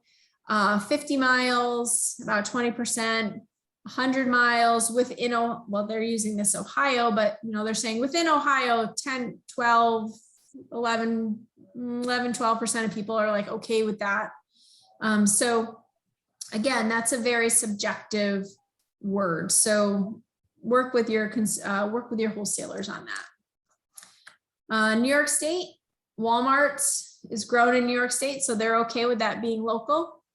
Wegmans, I said 30 to 50 miles from the store. So wherever that store is, they want 30 to 50 miles. Whole Foods actually puts a 7-hour radius around one of their stores, but they aim for 200 miles. And then Tops. These are just Tops wherever they are. And we do have a Tops in central New York now. So your standard packaging and grading, when we look at that, select packaging. So most appropriate for your product. We want it to be economical. Moving on to choosing your sale units. Obviously, you want to make sure there's a weight on there. If there's a combination of anything in the box, you need to make sure that you have that specified.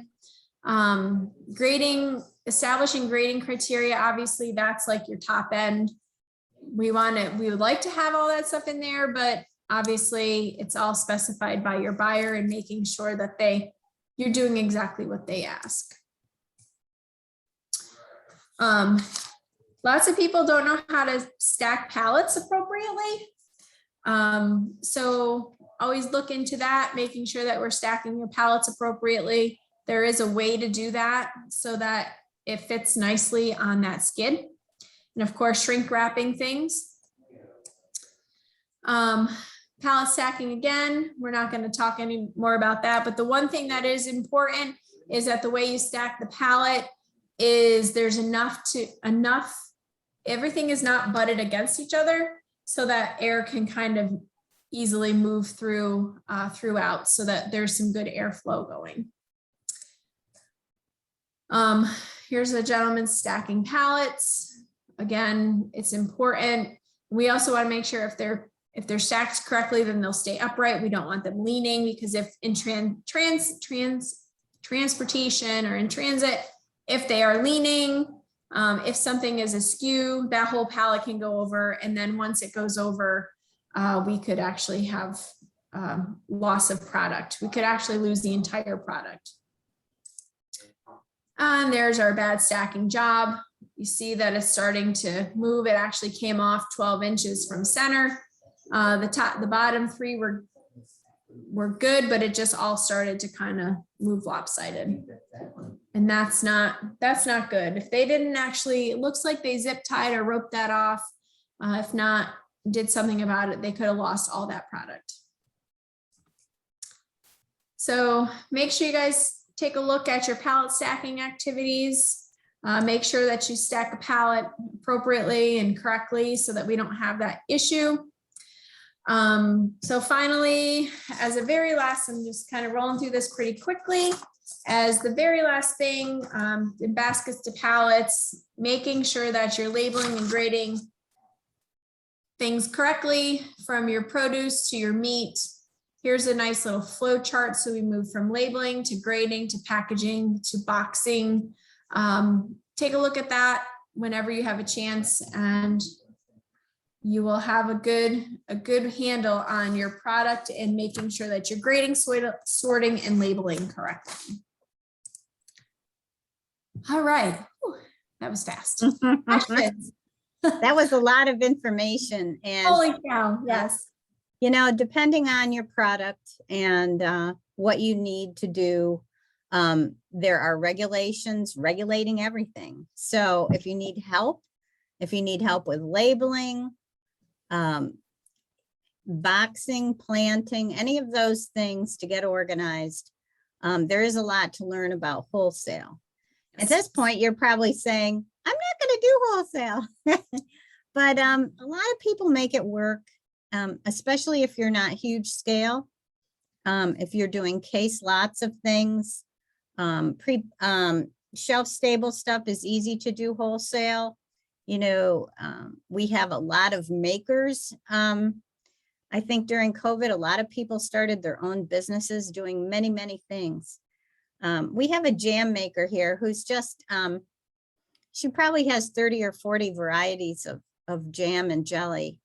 And she sells everything at farm stands direct. She doesn't direct market. She wholesales all this stuff to farm stands, and she can hardly keep up. So it's not just vegetables and meat. There are other things that that are easy to wholesale. But we've shown you the more complex things here today. And I thank Nicole for going through all that, because it's a lot. It's a lot to think about, and it's a lot to do. Trace back is important, and all the food quality issues. So for those who didn't make it today, hopefully they will be watching the recording. Yes. I know a lot of people had to work today, and but our Chobani grant ends at the end of the month. So next week we are having how to fund your farm business, and we have some signups for that as well. So thank you, Nicole. Thank you. For all that hard work, and we will be in touch with you next week at 10 o'clock on funding your farm business. All right, everyone. Have a great day. Enjoy your weekend. It's going to be beautiful. So have a good one. Thank you. Take care. See ya.